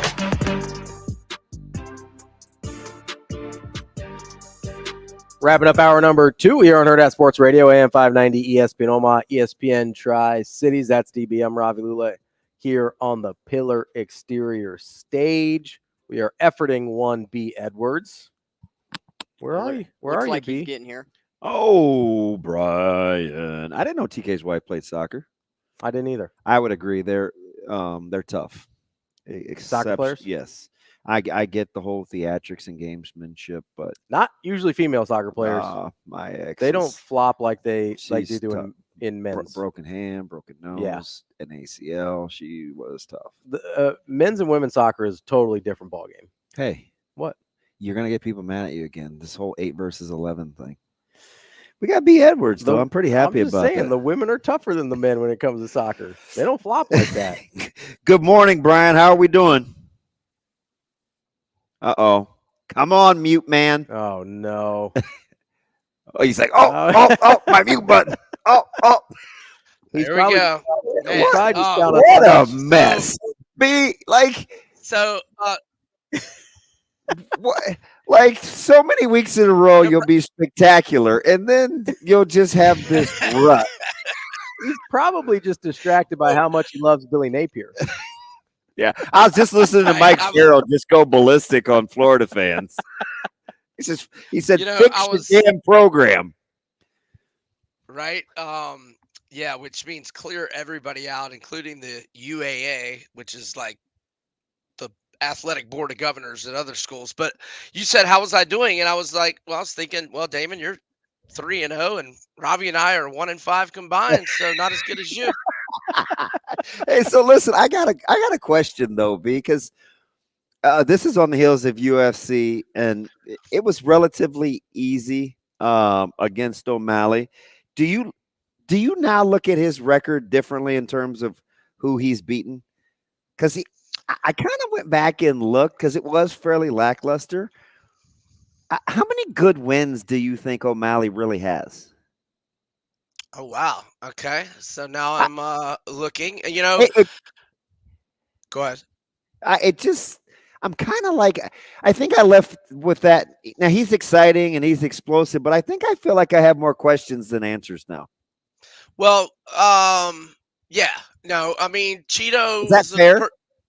Cheeto's, no, that's fair, very fair. But Cheeto's good win. Sterling was a great win, and Jan was That's the one. And I don't know about Jan. I don't know about that Jan one, right? Right, Sterling was debatable. Yeah, Sterling was a great win. Yeah, Cheeto was a pretty good win, but Cheeto's starting to look really slow here lately. Yeah, no, it's fair. And now he's hip surgery and maybe gonna be out a year. I think he comes back with a lot to prove, especially how he was saying if he won last week, he's the biggest star in MMA after Conor loses his next fight. So yeah, he's got a lot to prove. Whenever that is. How about John Jones? How about John Jones? Yeah, Stipe, you like that? Well, I mean, I'd rather it be Aspinall, but I think all the Jones talk of retirement is complete posturing to get Dana to offer him a king's ransom for the Aspinall fight. I would assume, but I mean, look, if Jones is smart, and I know we all respect Jones, but I mean, I don't think he's beaten Aspinall, and Jones isn't dumb, but Jones thinks he can beat Aspinall, and maybe he can. I don't think he can. Really?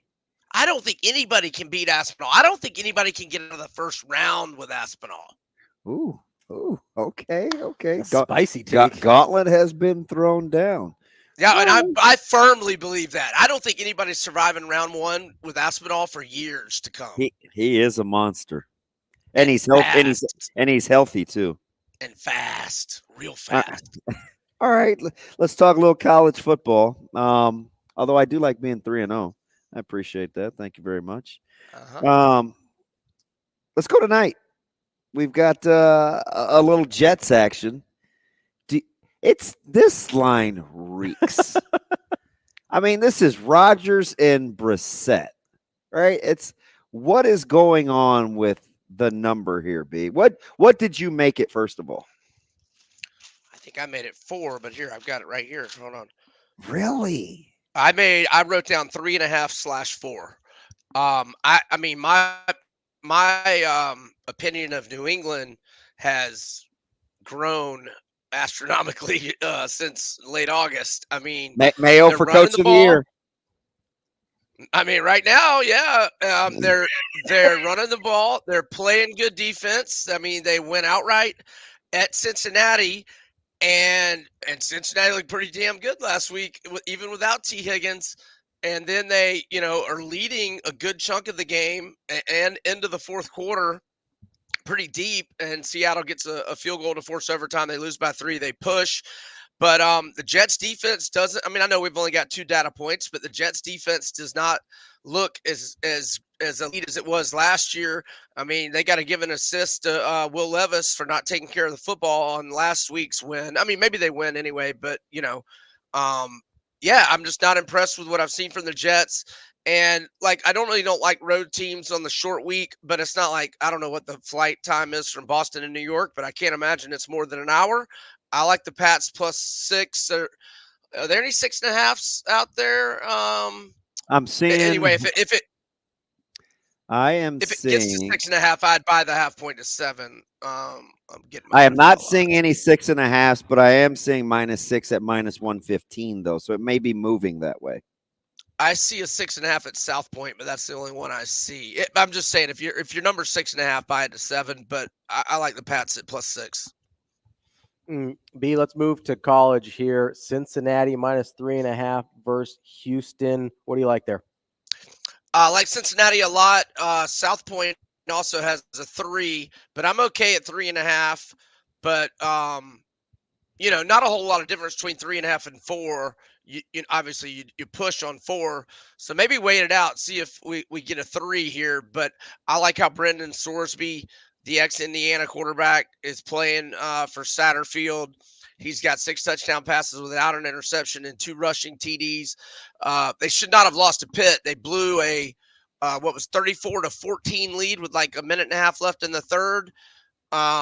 But my former Gator, Xavier Henderson, 22 catches, 289 yards, 1 touchdown. I made the Bearcats -7, and I like them -3.5 to Houston.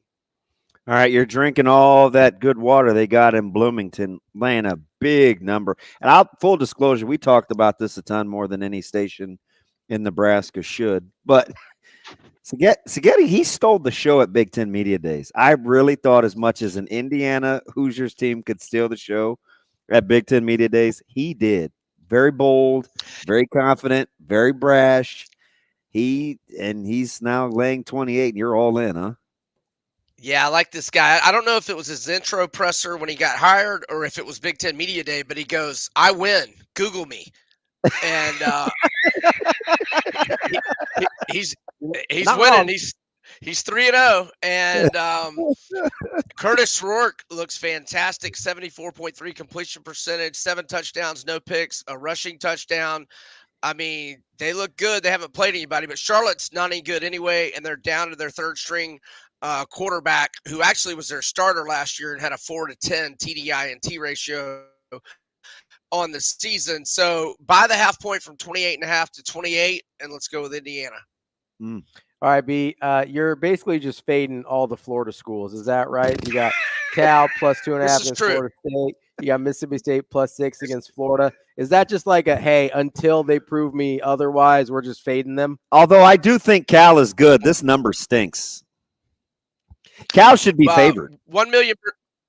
Yeah, I think so. 1,000,000% what Ravi said, but I will point out that Justin Wilcox has always been nasty as an underdog. 18-9 ATS as a road dog, 30-15 and 45 total games as dogs at Cal. Norvell 8-13 against the spread, 21 games as a home favorite since he got to FSU, and since Jordan Travis got hurt, FSU has not gotten 300 yards of total offense in 6 consecutive games. Jaden Knott's back this week, but his backup, Javion Thomas, is averaging 7.8 yards per carry anyway. Mendoza's playing really well at quarterback. And FSU, I won't bore you with the stats, but they have been bad in the trenches. Both sides. Yeah, I know. Right. I'm aware. And then Florida's not doing anything good either, and neither is Mississippi State. But wow, I think Mississippi State's getting good quarterback play from Shapen, the Baylor transfer. 70.1 completion percentage, 834 yards, 7-1 TDI-INT ratio. Napier is a favorite at Florida, 3-8-1 against the spread. You go back his last 2 years at Louisiana, combine it with Florida, 9-19-1 against the spread, last 29 as a favorite. He's horrible. He's a pathetic 7-16 straight up against Power 5 competition. Mississippi State wins outright. Ooh, catching 6 off a ugly, humiliating loss. Okay, B, I like the little I'm peeved factor. Look, get them back. You got a team total with Tennessee? Yeah, man. So the DraftKings on the look-ahead line last week had Tennessee at -2, then 3, then 3.5, then 4, then 6. Now it's 7. So it's kind of, I mean, I would still, if I had to pick it, I'd still take Vols -7 on the road. But, Venables will have a good defensive plan. And, we still haven't seen Tennessee's defense tested. So I'm just going to go Nico and the Vols team total over 32.5. Not a big opinion. But the way they're rolling, I figure I got to have some sort of little action on Tennessee's offense. So I'll go that way. It's the principle of the matter, right, B? It's principle. Right. That's our guy, Brian Edwards, our Vegas insider. You can find him at majorwager.com. B, we appreciate it as always. We'll talk to you next week. Thanks, Brian. Thanks, fellas. See you guys. Coming up next, we're going to talk to our guy Michael Bruntz, Husker 24/7, here on Hurrdat Sports Radio, AM 590, ESPN Omaha, ESPN Tri-Cities.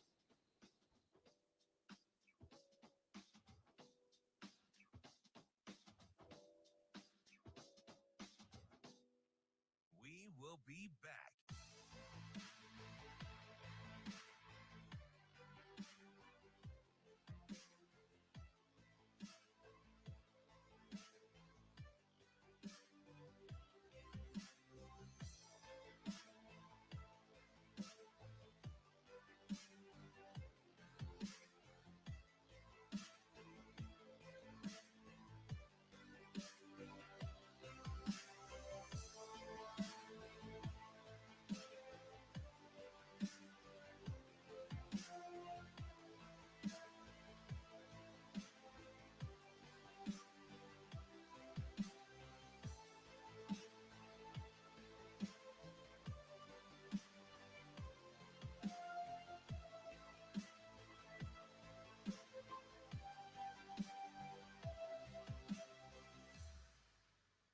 We will be back.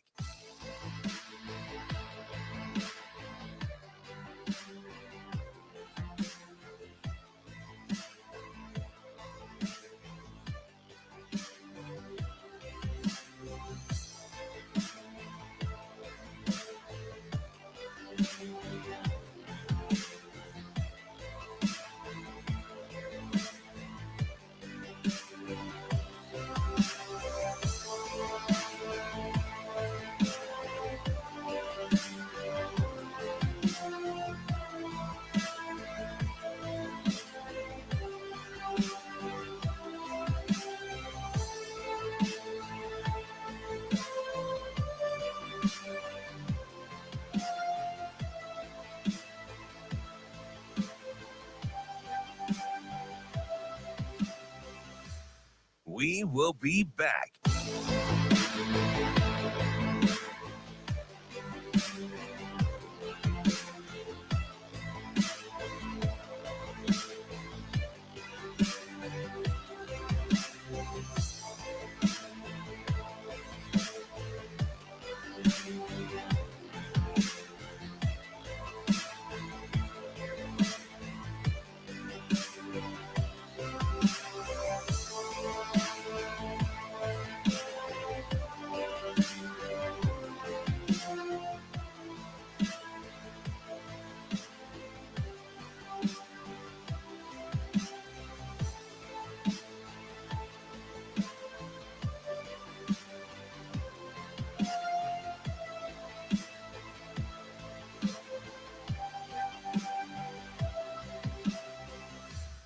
We will be back.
You're listening to Hurrdat Sports Radio. I think it's great. I think it's better for the student athletes too. You know, you can keep some guys here to coach them. You can send some guys out. Historically, a lot of schools have been benefited in recruiting by, being in dense population areas, so that guys can get to the game. We've, in 2 years here, I think we've done a great job of getting people to come to our games. And now with the new rules, getting some guys out, whereas we don't want to ever affect preparation. But, I went out, I won't go out on Friday night. I won't go out the night before a game because my job's the team. But on Thursday night, if I can, I'll go out. And so, we're not in this for the short term. We're in this for the long term. And so recruiting is paramount. And those guys, Keith and Jamar are doing a fantastic job, both coaching and recruiting. And, T Knight was out last week. Johnny Butler was out. John, I think Rob were out Friday night. So, guys who don't have responsibilities at the hotel will go out. See at Bellevue or at Omaha West Side then.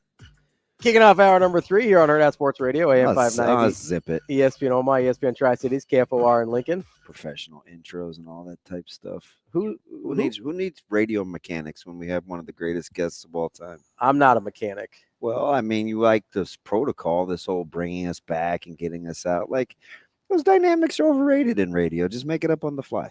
Remember, it's an easy job. You've been doing this longer than I have. I'm not as good as improvising as you are. Well, I'm telling you, if all else fails, book a good guest and just say, hey, whoever's on the other end, you're up.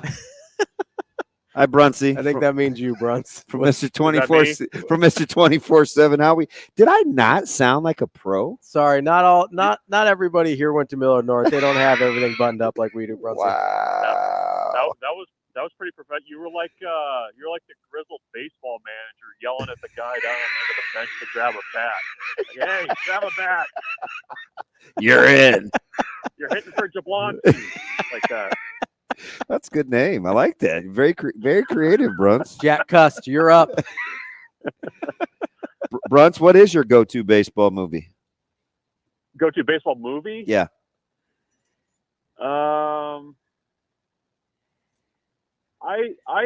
I've developed an appreciation for the original Major League. I would say that's probably up there. If I'm looking for a little bit more of a comedy. Moneyball's always on now. It's kind of like the new Goodfellas. You can pretty much find it on any network. And I have an appreciation for it, obviously. It's quotable. Yeah.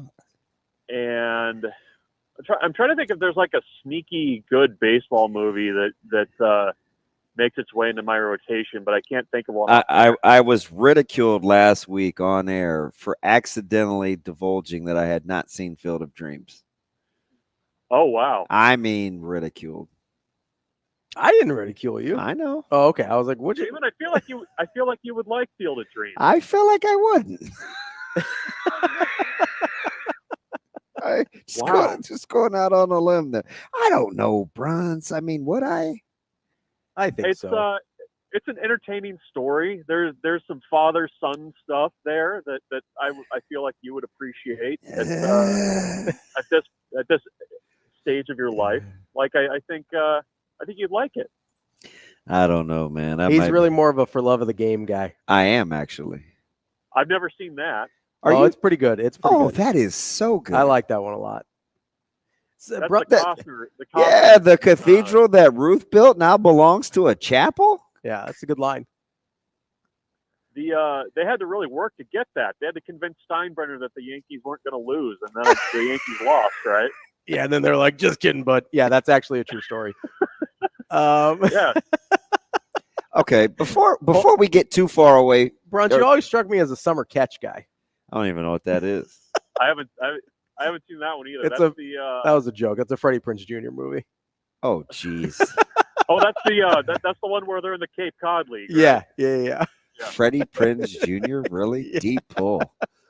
Hey, Bruntz, before we get into Nebraska and why Illinois will win by 60, who's least likely to get into the playoffs, Bruntsy? Okay, are you ready? Okay. Are you ready? The Atlanta Braves or the Detroit Tigers? So my view of this question is skewed by who I work with. That's the start to my answer. Oh boy. My answer is that there seems to be some legitimate fear among some in the offices that the Tigers are going to get it done. I wonder who that's from. Yeah. So there's some fear there, and so I'll say the Braves are less likely to do it because I from what I understand, and not watching much AL Central baseball, the Detroit Tigers are basically the '85 Bears of baseball. So, well, I have to say this about the Braves. It is very cool to see Spencer Schwellenbach getting the run that he is getting with the Braves, and people kind of figuring out that he's a really, really good pitcher that hasn't really scratched the surface yet.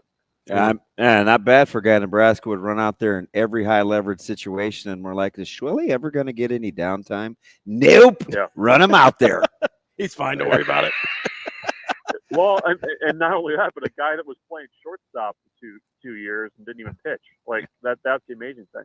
Yeah, and another one of his teammates, Kate Povich, will have a big one against Lopez in that final 3-game set for some aforementioned mysterious colleague, because they have Boston, Miami, and then Beemore to close it out. Yeah. You need Slim to show up in that one. Another good pull. Do we know that? Do we know that off the cuff? Slim. That's his alter ego. Oh, his pitching alter ego. I know it. I got you. I'm with you, Bruntz. Yeah. Speaking of the '85 Bears, since now we've established that Illinois has Dave Duerson, the late great Dave Duerson, and Gary Fensick playing safety for them, will Dylan Raiola be able to read coverages here, Bruntsy? It feels sarcastic. Usually that's my job, DB. I just was trying to tie the whole thing together. No, that was pretty good, actually. That was not bad. Thank you. That was a very professional segue. About as professional as my entrance or my bringing you on the show. Hey, you. Time to talk. Yeah, Jablonski, grab a bat. I think.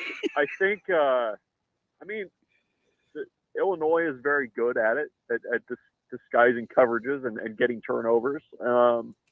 I mean, I think you've got to give a little bit of credit to Dylan for the way that he prepares. His Monday presser was incredible.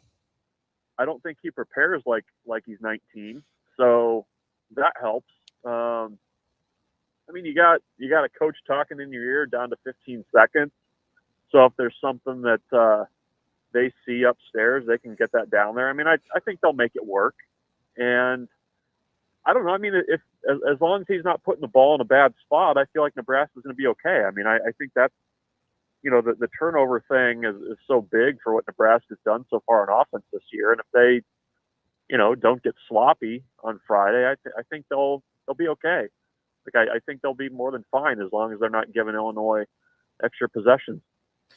So, Bruntz, is that in your mind kind of the only path to victory for Illinois? Like, if let's say turnovers are even, let's say really, I'm asking, what? I'm listening. Well, you look, it's because I changed the position of my seat. Look at me like I'm Freddie Prinze Jr. over here. More professionalism on this end, Bruntz.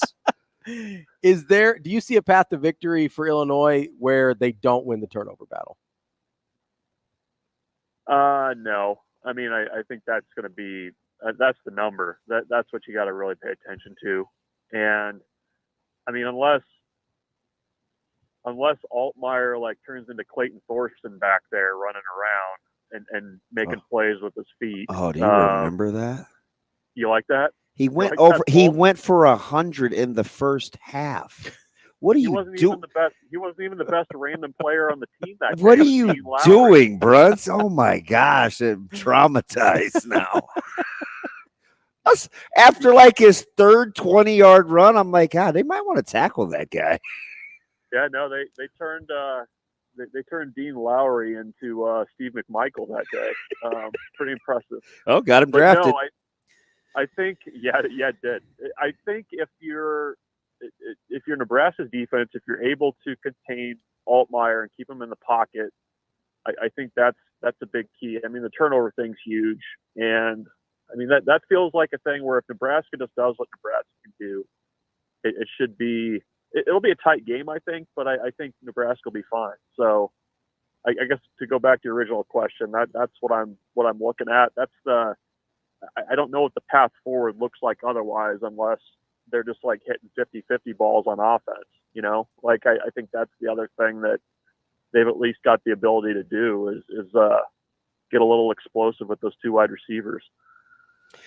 Bruntz, when you're talking about, like, we boiled Colorado down to a game in the trenches, and a lot of times people want to say that's like football anyway, but I'm hearing kind of that narrative again where Nebraska's D-line can do blank against Illinois' offensive line.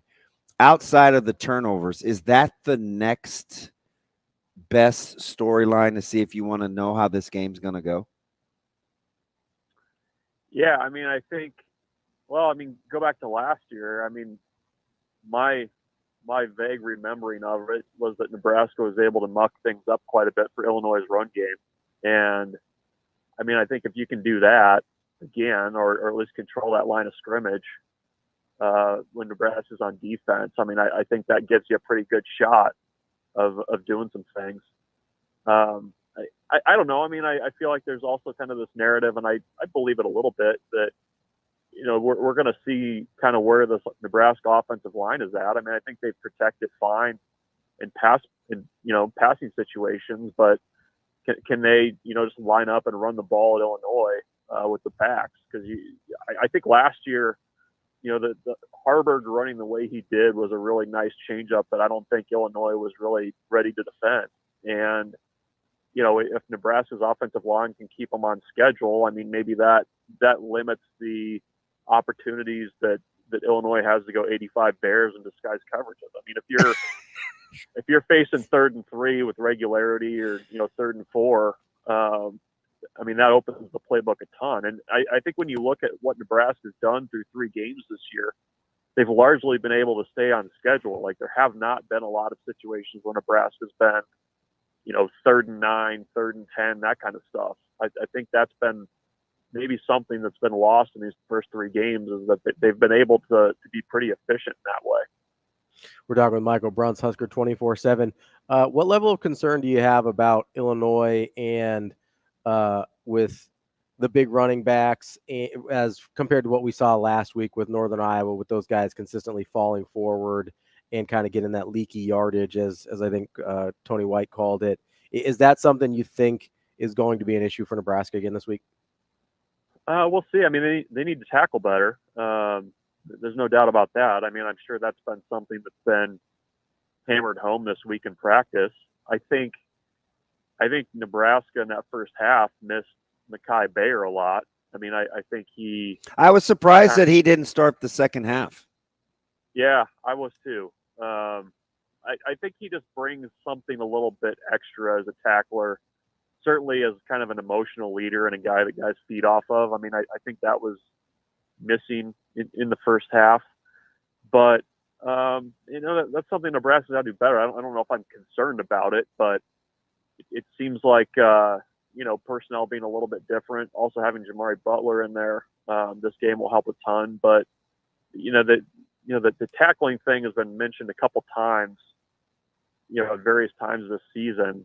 And I don't know if that's just a nitpicky thing from the coaching staff, but it's something that, you at least have to pay attention to, because I think they've tackled well at times and maybe not so much at other times. So that's got to be a little bit more consistent. How good are you feeling about the matchup on the outsides with Buford and T. Hill against Franklin and Bryant? I mean, it's a pretty good matchup vertically.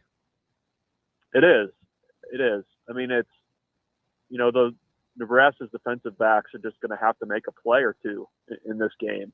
And, I think, teams have largely just kind of ignored Tommy Hill because, that's the kind of challenge he presents. And I don't know that Illinois is going to have that same fear. I mean, I think they've been, in spite of not turning the ball over, they've been okay with giving those guys an opportunity to make plays and make contested catches. So, it's going to be a big game for Buford on the outside. I'll be curious to see kind of how Nebraska approaches things in terms of coverages and whatnot. But, that's going to be, Ravi, when you asked me, what's the path forward for Illinois if they, if they are not able to win the turnover battle. I mean, if you hit a couple of those deep balls, that makes the picture look a little bit different in Illinois' favor. So it might be one of those games where, when you're kind of playing the highlights over the draft pick in the spring, this might be one of those games for Tommy Hill. Bruntz, we heard, excuse me, Coach Rule kind of talk about getting guys out on the road and kind of always be recruiting. It seems like we went a long time without understanding why coaches aren't more visible at high schools when they have open nights. Is this something that is like the simple versus easy? Like, is this duh moment, or are you not really taken aback by it because you feel like that's something that good coaches should have always been doing? Yeah, I mean, you should get out if you can. I mean, I think that's it's a good thing. I mean, it's tough. I get it from Nebraska's point of view, where it's like, there's a limited number of places you can probably go locally when you got a home game. That you have. I mean, you kind of be going to the same places every week. You know what I mean? So I get that point of it, but a little visibility is okay. The fact that the rules have changed and you can decide who your 10 counters are, that's huge for Nebraska. If you think about it this way, I mean, they had Keith Williams in St. Louis. They had Jamar Mosey down in Kansas City. I mean, Keith Williams in St. Louis is a big deal. I mean, he knows everybody down there. Everybody knows him. He talks to everybody down there. Guys that he grew up playing with now have kids who they have kids who are recruits and are around those kids. I mean, there's just so many connections and so much benefit to having those guys be able to go out versus, having to send Rob Dvorak or somebody to St. Louis. I mean, it really is a pretty big deal that change has happened. And I think, from just a local recruiting point of view, I mean, if you can have the head coach out there on a Thursday night for a game, that's a big deal. And, it should be something that happens, more frequently. I remember, Keith Williams, the wide receivers coach, Keith Williams, used to get out a little bit when Nebraska would be on road games, and they'd get guys out even that way. And that's kind of difficult. But I think when you can kind of put in some face time, kids notice that they notice who's there. And that was good to kind of see Nebraska getting out when they could. Bruntz, if you had to, and I guess you do have to because I'm going to ask you the question, if you had to put a grade on Nebraska in the non-con, or as Coach Rule calls it, the preseason, how would you grade out Nebraska's offense, defense, and special teams? I would grade the defense an A-. They're kind of going up against a pretty high standard. So I don't know, is that grading on a curve? I don't know what that is, but offense, I would say a B. I think a B is fair. I kind of spent all off season talking about how they didn't have to go out and be a top 10 offense, but kind of be middle of the road. And I think they're middle of the road and they're taking care of the ball and doing some things. So I'd say a B is fair. Special teams, I'd say probably a C at this point. I mean, like I know that everybody focuses on the field goal kicking, and that's certainly a thing. But I mean, Nebraska's also done a pretty nice job in field position on special teams for the most part, and that was something that really from years past needed to get buttoned up. I mean, I think Garcia Castaneda has done a nice job of decision making on punt returns. Yeah, quietly, yeah. Yeah, and so I mean, I think last week was the closest they've been in terms of starting field position. I think it was even, and I would need to go back and look, but it's been a long time since Nebraska won that stat or at least was not getting their butts kicked in that stat three games in a row. Bruntz, can I make the argument on special teams that the things, for the most part, that are actually coachable have been pretty good? And the Yes. thing that we're worried about is just, hey, can a specialist do his job? It's a personnel thing. Yeah, I think that's true. I mean, when you have the questions about the snapping, you have the kicking inconsistency. I mean, at some point, like Ed Foley's not out there like getting really in the weeds on like foot placement with Tristan Alvano. That's just not the way that works. I mean, it's more mental, I think, with him. Mm-hmm. And I think it's the same way with the snapping stuff, where you're kind of just, okay, can we find the guy that's going to do the best and settle on that guy? That's basically the decision they were going back and forth on. So I would I'd follow you there. I think that's a fair statement. The one area that I would say maybe not Kickoff coverage is kickoff coverage. Yep. But that's also a decision that Nebraska makes. They want teams to return kicks. You just got to be able to cover them. I agree there. So do you understand that philosophically, Bruntz? Because I kind of like that if you can control your kicks well enough, right? Where you put them in a bind. Mm-hmm. Yeah. But it does take pretty good. You got to execute. It's tactical versus technical, right? Like the premise is sound, but you do have to execute it. Yeah, no, if you're going to do it, you got to get enough hang time. And there's been a couple of those kicks that have been a little too line drive-ish, and kind of expose the kick return group or kick coverage group. So yeah, I mean, I think I understand I understand the idea of it. I just think the execution of the coverage and also the kick just needs to be a little bit better. I mean, they give it to you at the 25. I mean, you're basically forcing a college kid to make a decision, in a tough environment with guys bearing down on him. I understand that. You just kind of have to make that decision a little bit more difficult. You know what I mean? All right, but I got to get you out of here on this, Bruntz. How desperately would you like the front office in Denver to be putting a trade together to bring in Bryce Young to compete with Bo Nix? I thought you were gonna say put a trade together to get a new head coach. That's where I thought you were going with that. Wow, it's becoming very interesting that Sean Payton may be just tied to Drew Brees, and we talk about Brady and Belichick. You better be talking about Sean Payton and Brees. Yeah, it's been bad, and I don't know what the way out is. Like Bryce Young. I mean, I'm kidding. Maybe so. Zach Wilson, baby. Yeah. The answer is sitting down there as your emergency quarterback. That's what we need. Yeah, it's bad, guys. I'm already like looking at mock drafts. That's where we're at, and it's not even October yet. You might need to be looking at coordinators to see who your next head coach is. That's true. You got to start doing your homework on those draft boards too, Bruntz. Bring McDaniel home. That's what I want. Bring him home. Appreciate you spending time with such professionals, Bruntz. Thank you. Always enjoy it, guys. Thank you. We'll talk to you later. That's Michael Bruntz, Husker 24/7. We'll be back. More Hurrdat Sports Radio.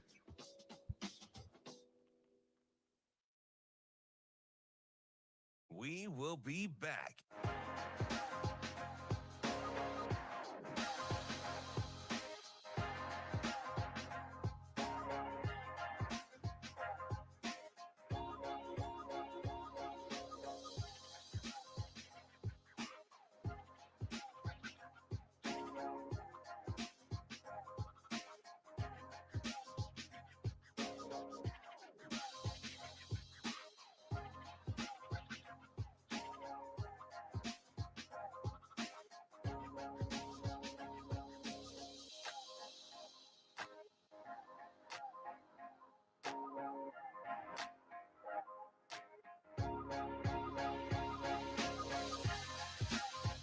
We will be back.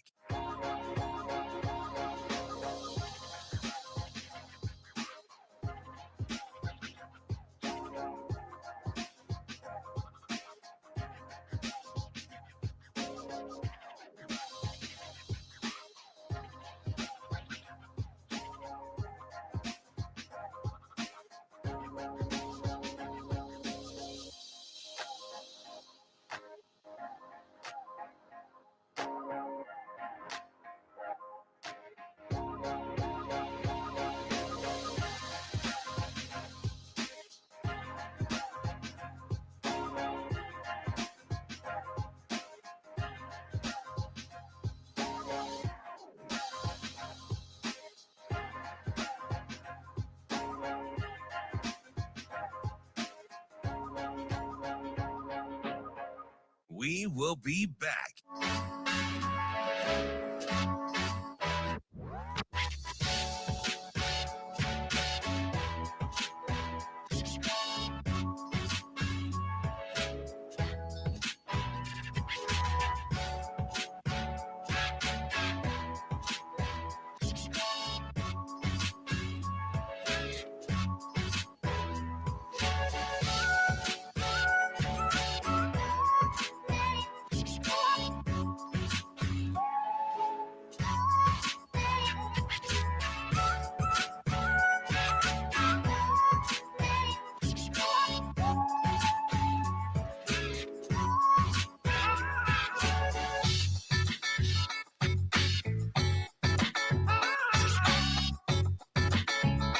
We will be back.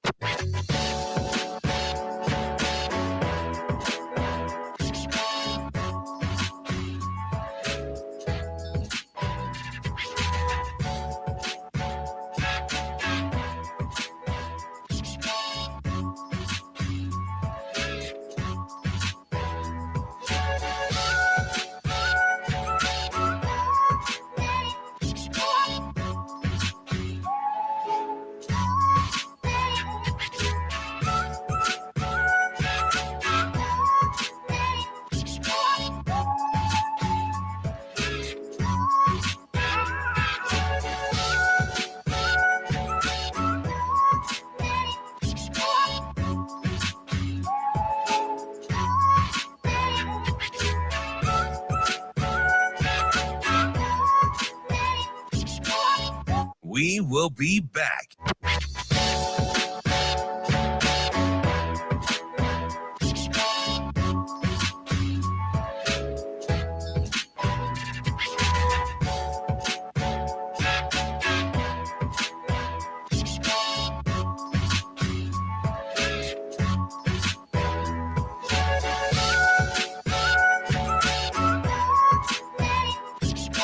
We will be back.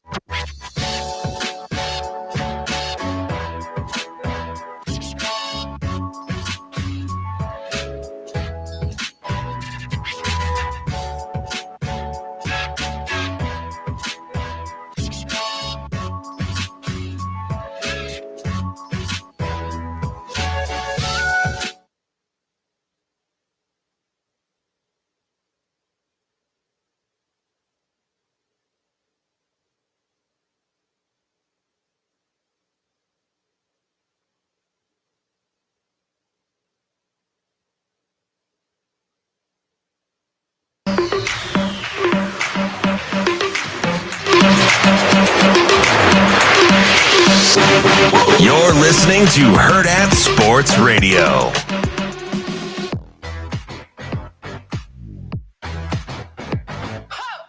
Welcome back to Hurrdat Sports Radio, AM 590, ESPN Omaha, ESPN Tri-Cities, KFOR in Lincoln. That's DBM, Ravi, Lulla. It's time for Bet on It, brought to you. Tri-Cities. Tri-Cities. Don't forget about KFOR. I already say said it. No, KFOR. no, I wanted you to say it live. Damn, I do listen. I heard what you said. It's hard to tell sometimes.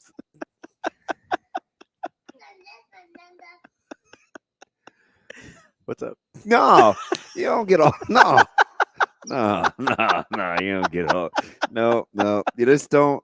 See, that's something that would happen in my house. And say, no. Just acting all ugly, saying whatever, and then 2 seconds later, it's like, what? Hey, what's going on? Hey. What's up, buddy? No, like you didn't just say that. No, And you say, no.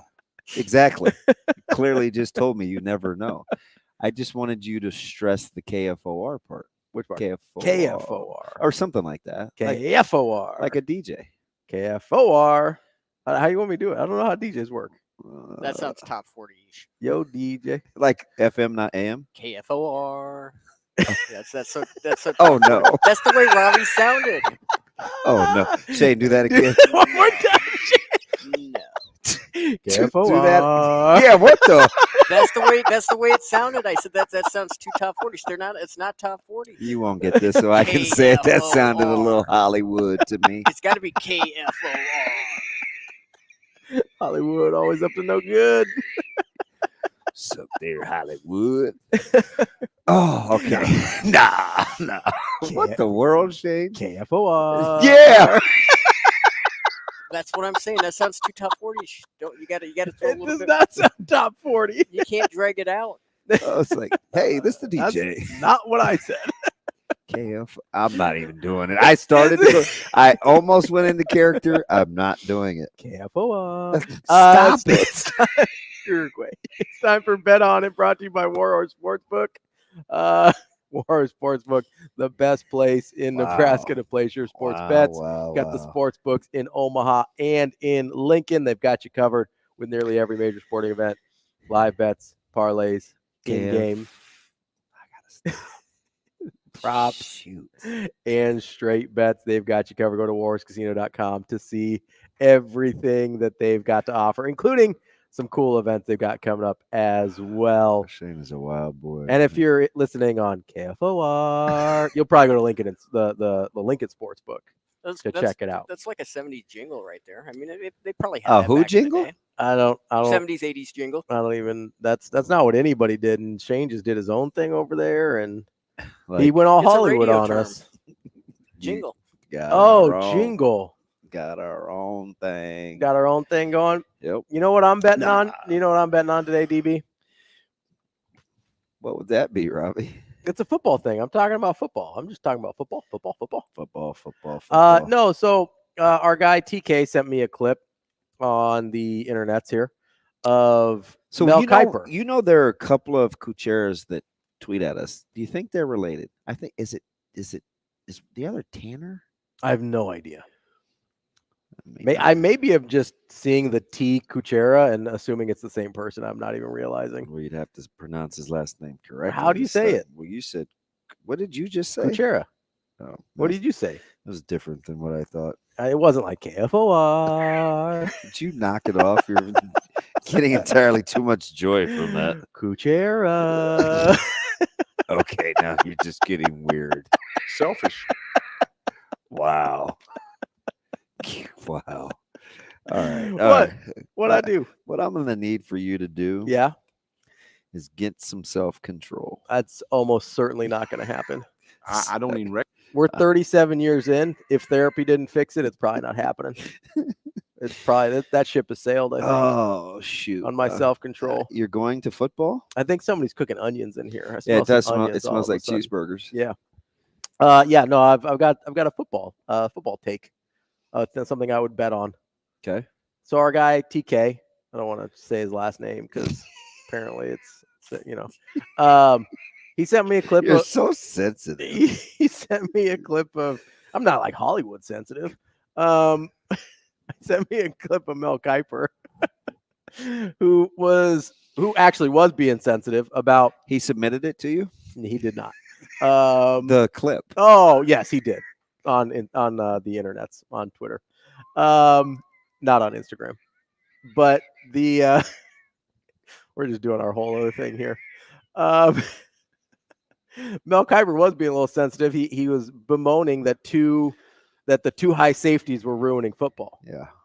And we had this conversation yesterday about the defensive schemes and how they're going so heavy in on stopping the passing game and all this. And what did we say? Like, hey, that's going to lead to a return to the running game, right? Which it kind of has early on. And that's what I'm betting on, is we will see a resurgence in the NFL, especially because there's already certain teams in college that still play this way, but we will see a resurgence in the NFL of power football, because that's what happens here. We got these ebbs and flows in schematics, right? Where you go from they're going all coach rule now, just boring. Yeah.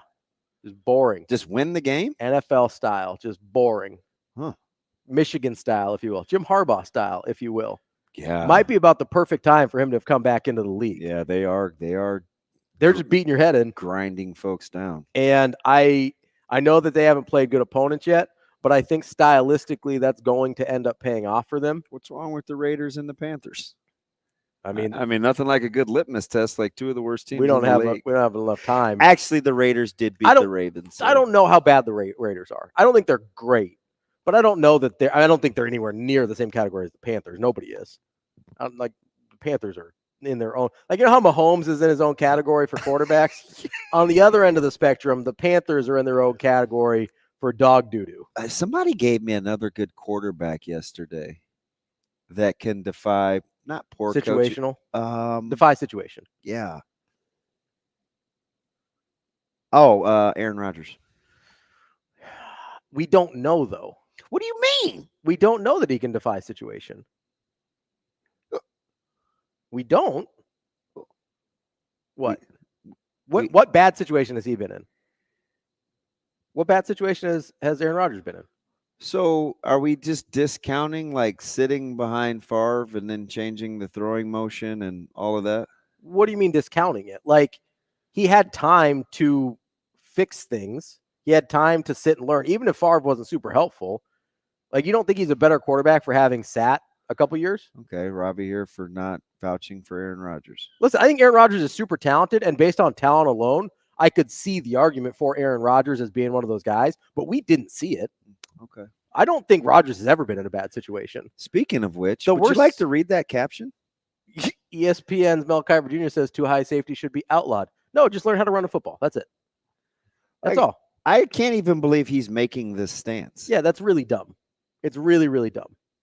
It's really easy. You have two high safeties, right? And you've got a bunch of smaller defenders now than you used to.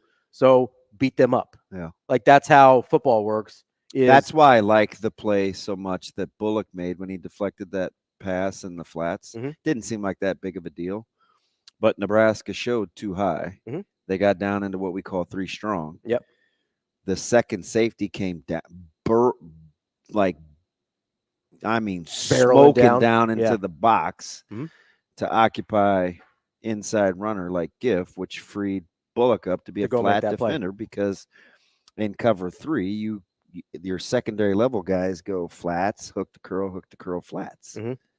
And he got there, and the quarterback did not see that. I'm like, that's a good play. This is beautiful. Yeah. You can do that in the NFL. Yeah. And according to people that have watched Illinois quite a bit, that's the whole claim to fame for the 85 Illinois Bears defense. Just because they're from the same state doesn't mean they're the same team. Disguising pre-snap. Yeah. No, I say that tongue in cheek. It actually is a thing. Yeah, it's a good secondary for Illinois. For sure. It will be a tremendous test for Dylan. And it'll be a tremendous test, I think, for the offensive play calling to see if they can force Illinois to see, like, for the Dennises of the world, to see if Nebraska's receivers can get open. Yeah. We'll see. Hopefully. So we can continue the further indictment on Coach McGuire. Apparently. I'm just saying. Here's the other thing I got one for you. Oh, yeah. What do you got? I'll give you a real game. A real game? Yeah, because everybody's down on them. All right, let's hear it. And they've got a huge one against the Guardians today. I like real games. I would bet on the Twins. Ooh. You like the Minnesota Twins today? I would bet on the Twins. I would take Woods Richards over Casciato, and I would take the Minnesota Twins to momentarily stave off the doom and gloom of Brian Christopherson and the like. Minus 105. So Team Christopherson over Team Schaefer today. Taking sides over here. I like both. I'm always Team Bruntz. I like all three of them, but I'm a Bruntz guy. You know that. Of course. I can tell by your level of professionalism. I mean, I have known it for you. I have known it for like 25 years. That was you. Oh, my bad. We don't look that similar. Yeah. That's Bet On It, brought to you by Warhorse Sportsbook. Robert Rosenthal up next to talk about Illinois. We will be back.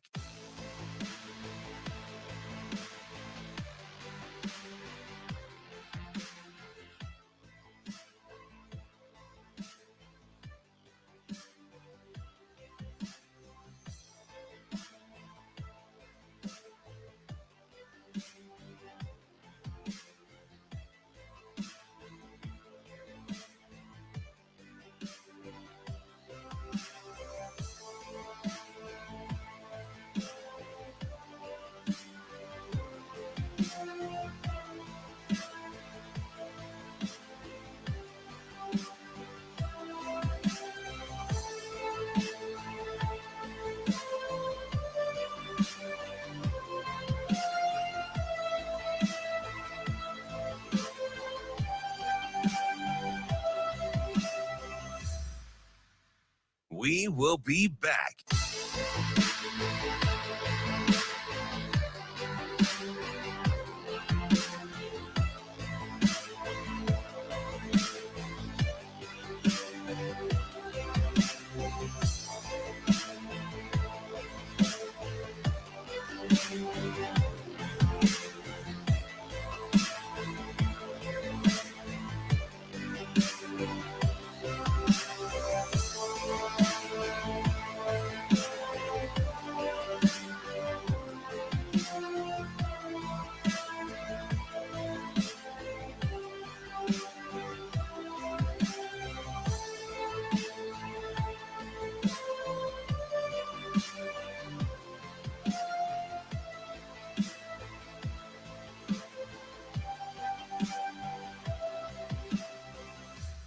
We will be back.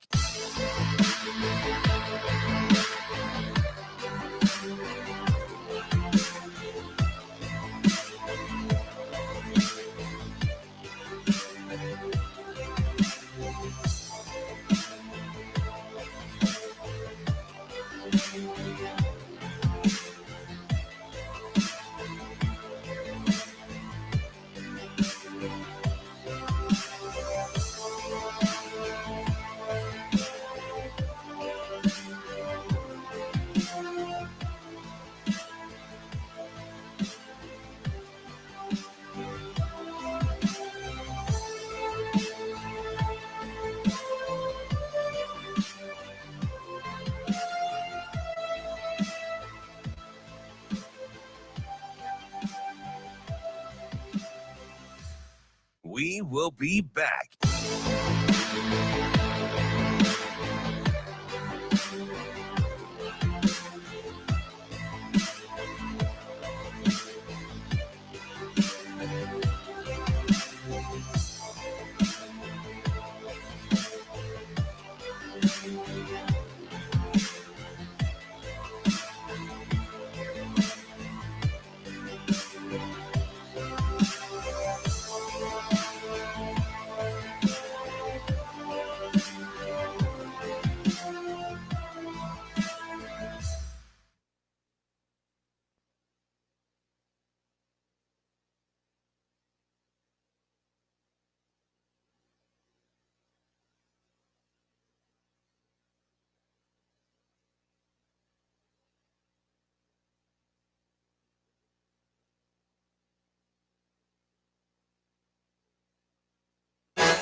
Welcome to Hurrdat Sports Radio. Pick six. He was looking for Skinner. It was lofted with not much mustard behind it. And I'm telling you, Illinois was right there sniffing out that play, and they'll take it to the house. Wrapping up the show here on Hurrdat Sports Radio, AM 590, ESPN Omaha, ESPN Tri-Cities, KFOR in Lincoln. That's DB. I'm Ravi Lulla. We are joined now by Robert Rosenthal. He is from IlliniBoard.com. Robert, how are you this morning? I am good, gentlemen. How are you? Oh, that's a great voice. You should probably do my job, Robert. That's true. Let's get right to it. We've already had a couple of Illinois fans. He knows Evan. Oh yeah. So Robert, we talked to Evan, who is good friends with my co-host, and he kind of gave us the breakdown, and I was vibing with him. He brought up one thing that I think I hope our fan base is aware of, just as I'm getting ready for the broadcast tomorrow doing film study. Those that +8 takeaway margin is pretty legit, and a lot of it starts with the ability of that secondary to kind of get after it a little bit. They got some playmakers on that back end, don't they? Yeah, it's so interesting how it's been high and low kind of thing. You know, in 2022, three of those guys were, after that season, went in the first, second, and third round from the secondary. So obviously it was a good secondary. But, they had 24 interceptions that season.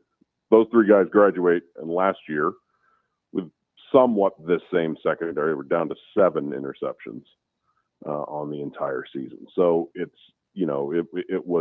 it's feast or famine, and now, at least through 3 games, the feast is back. So It's interesting. Yeah, it was just they were too young last year, but same scheme, same coaches, just needed a little experience, and it seems like they're creeping back toward those 2022 numbers.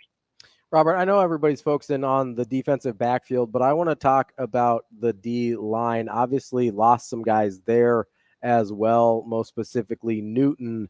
But how has the D line looked to you this year so far for Illinois?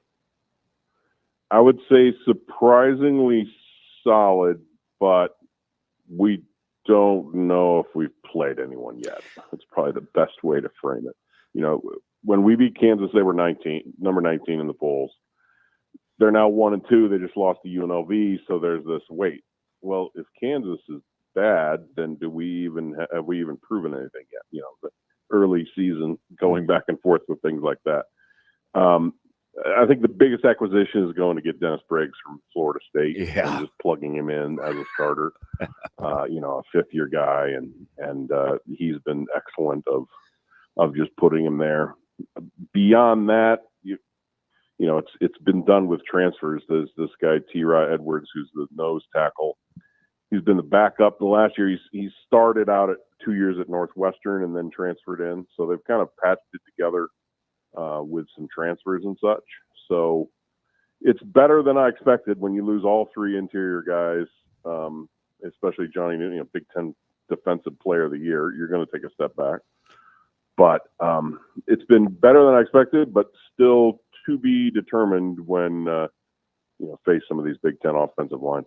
It's interesting too, because I thought early on in the season last year, when it was kind of doom and gloom for Illinois, everybody pointed to the fact that the D-line had underperformed. So it's like, even though they had good individual talent, they were waiting for this D-line to be the D-line that people thought it was going to be in the preseason. Now it's actually, they're playing pretty well, and it's still in the wait and see mode. What's the benchmark, do you think, to validate or to confirm or deny? It's a really good question. You know, like, there was also the scheme change last year. I mean, it wasn't much of a scheme. They kept, Bielema will tell you, like, this is my defense. It wasn't Ryan Walters' defense. But when Ryan Walters got the Purdue job, you know, and there's a new defensive coordinator last year, everything just looked off in September. I mean, when we played Nebraska, you guys saw that. Yeah. There was just some, you know, it's that early, it's what Kansas is going through right now. You know, they lose their coordinator to Penn State, and this powerful Kansas offense is supposed to be this, and suddenly they're 1-2, all looking around like, wait, I thought this was supposed to be like a Heisman campaign for Daniels. What's going on here? So it was a lot of that last year. So to me, look, if they need a benchmark, the next 5 games are 4 ranked opponents: at Nebraska, at Penn State, then home for Purdue, the only non-ranked opponent, and then home for Michigan, at Oregon. So Illinois fans are going to learn absolutely everything needed to know in the next 5 weeks of whether this start that has, you know, moved into the top 25, whether it's legit or, I mean, honestly, 2 and 3 in these next 5 games would be incredible. It would mean another ranked win, 2 ranked wins on the season. You know, you're probably not going to go to Oregon and win. You're probably not going to go to Penn State and win. But, you know, maybe you can sneak one against a Michigan team that's struggling when you're at home or whatever. You know, it's that type of thing. And, you know, maybe there's one stolen tomorrow night. Who knows?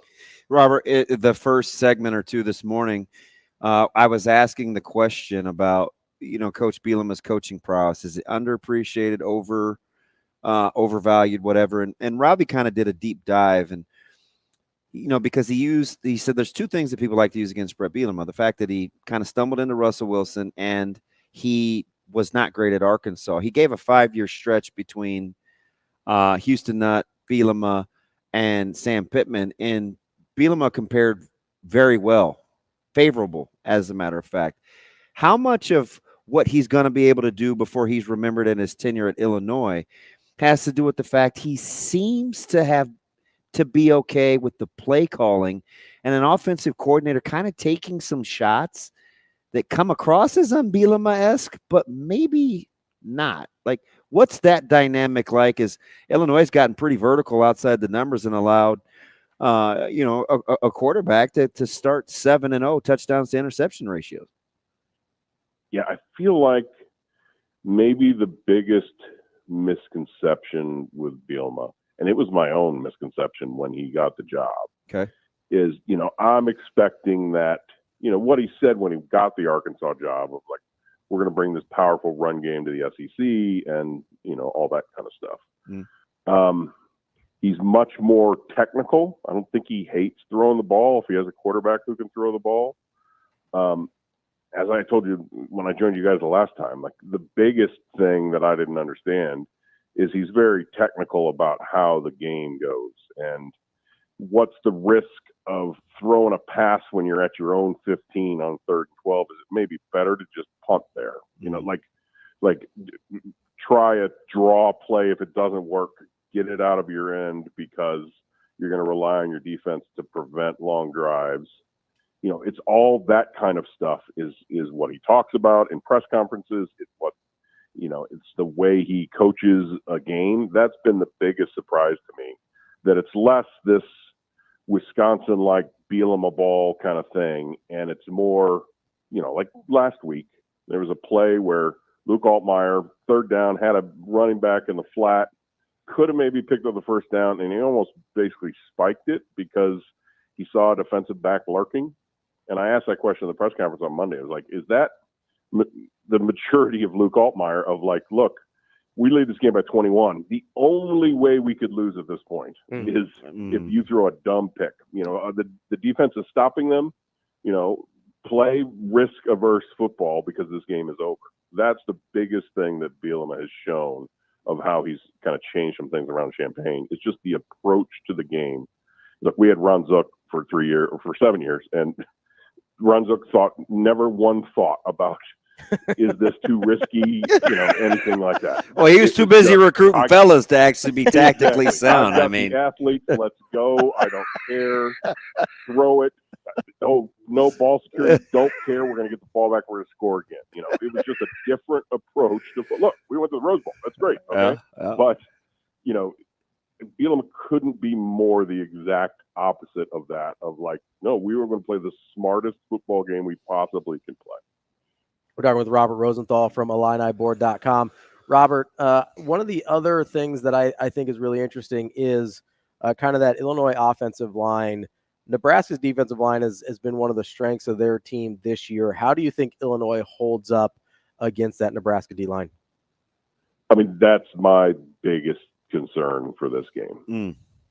Talking to friends, as a fan of Illinois, talking to friends, it's like, I mean, it's both sides really. Is it on the interior, is this new defensive line going to hold up? And is this offensive line, especially the interior, tackles have been pretty good, but the 3 interior guys, can they stand up in a Big Ten game like this? That's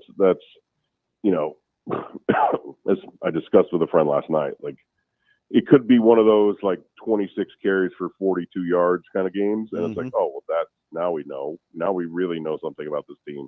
They're gonna struggle in a Big Ten game to move the ball on the ground. They have to rely on the passing game. So that's what I'm fascinated to see is like first real test for if you want to open up this passing game, you got to be able to run the ball, and this is much better than what Illinois saw against Kansas, I believe, and hasn't shown much. Kind of struggled a little bit to run the ball last week against Central Michigan. So this week it's going to be, a lot different. Robert, we appreciate the time. As always, you're going to be in Lincoln tomorrow? I will be. I'm headed there about 3 hours. I'm getting in the car and headed west. All right. Well, I'll come over and say hi when you're here. Safe travels, bud. Sounds good. All right, Robert. All right, we appreciate it. That's Robert Rosenthal from IlliniBoard.com. It's a great big reunion party with all your Illinois buddies. Well, Evan's not going to make it this week. Awesome. So wait, right. what? He's not going to make it. I know. It's all right. It's all right. You went to see him. It's only fair. I know. We'll get it. Well, he'll come out for another game. I had to drop you off. You did have to drop me off. Jeez. He's like, appreciate it, DB. Took a detour. You were kind of like my big brother. Just like Big Brothers, Big Sisters is an empowering mentoring program for young people. DB's kind of like my bigger brother sometimes, though not always so empowering. I might need to go to mentoromaha.org to sign up. Not sure if I'd be a big or a little, but we can figure it out. You can figure it out too at mentoromaha.org. Don't forget to come see us tomorrow morning here at Hurrdat Sports Bar and Grill. See you. Have a good day. Love you.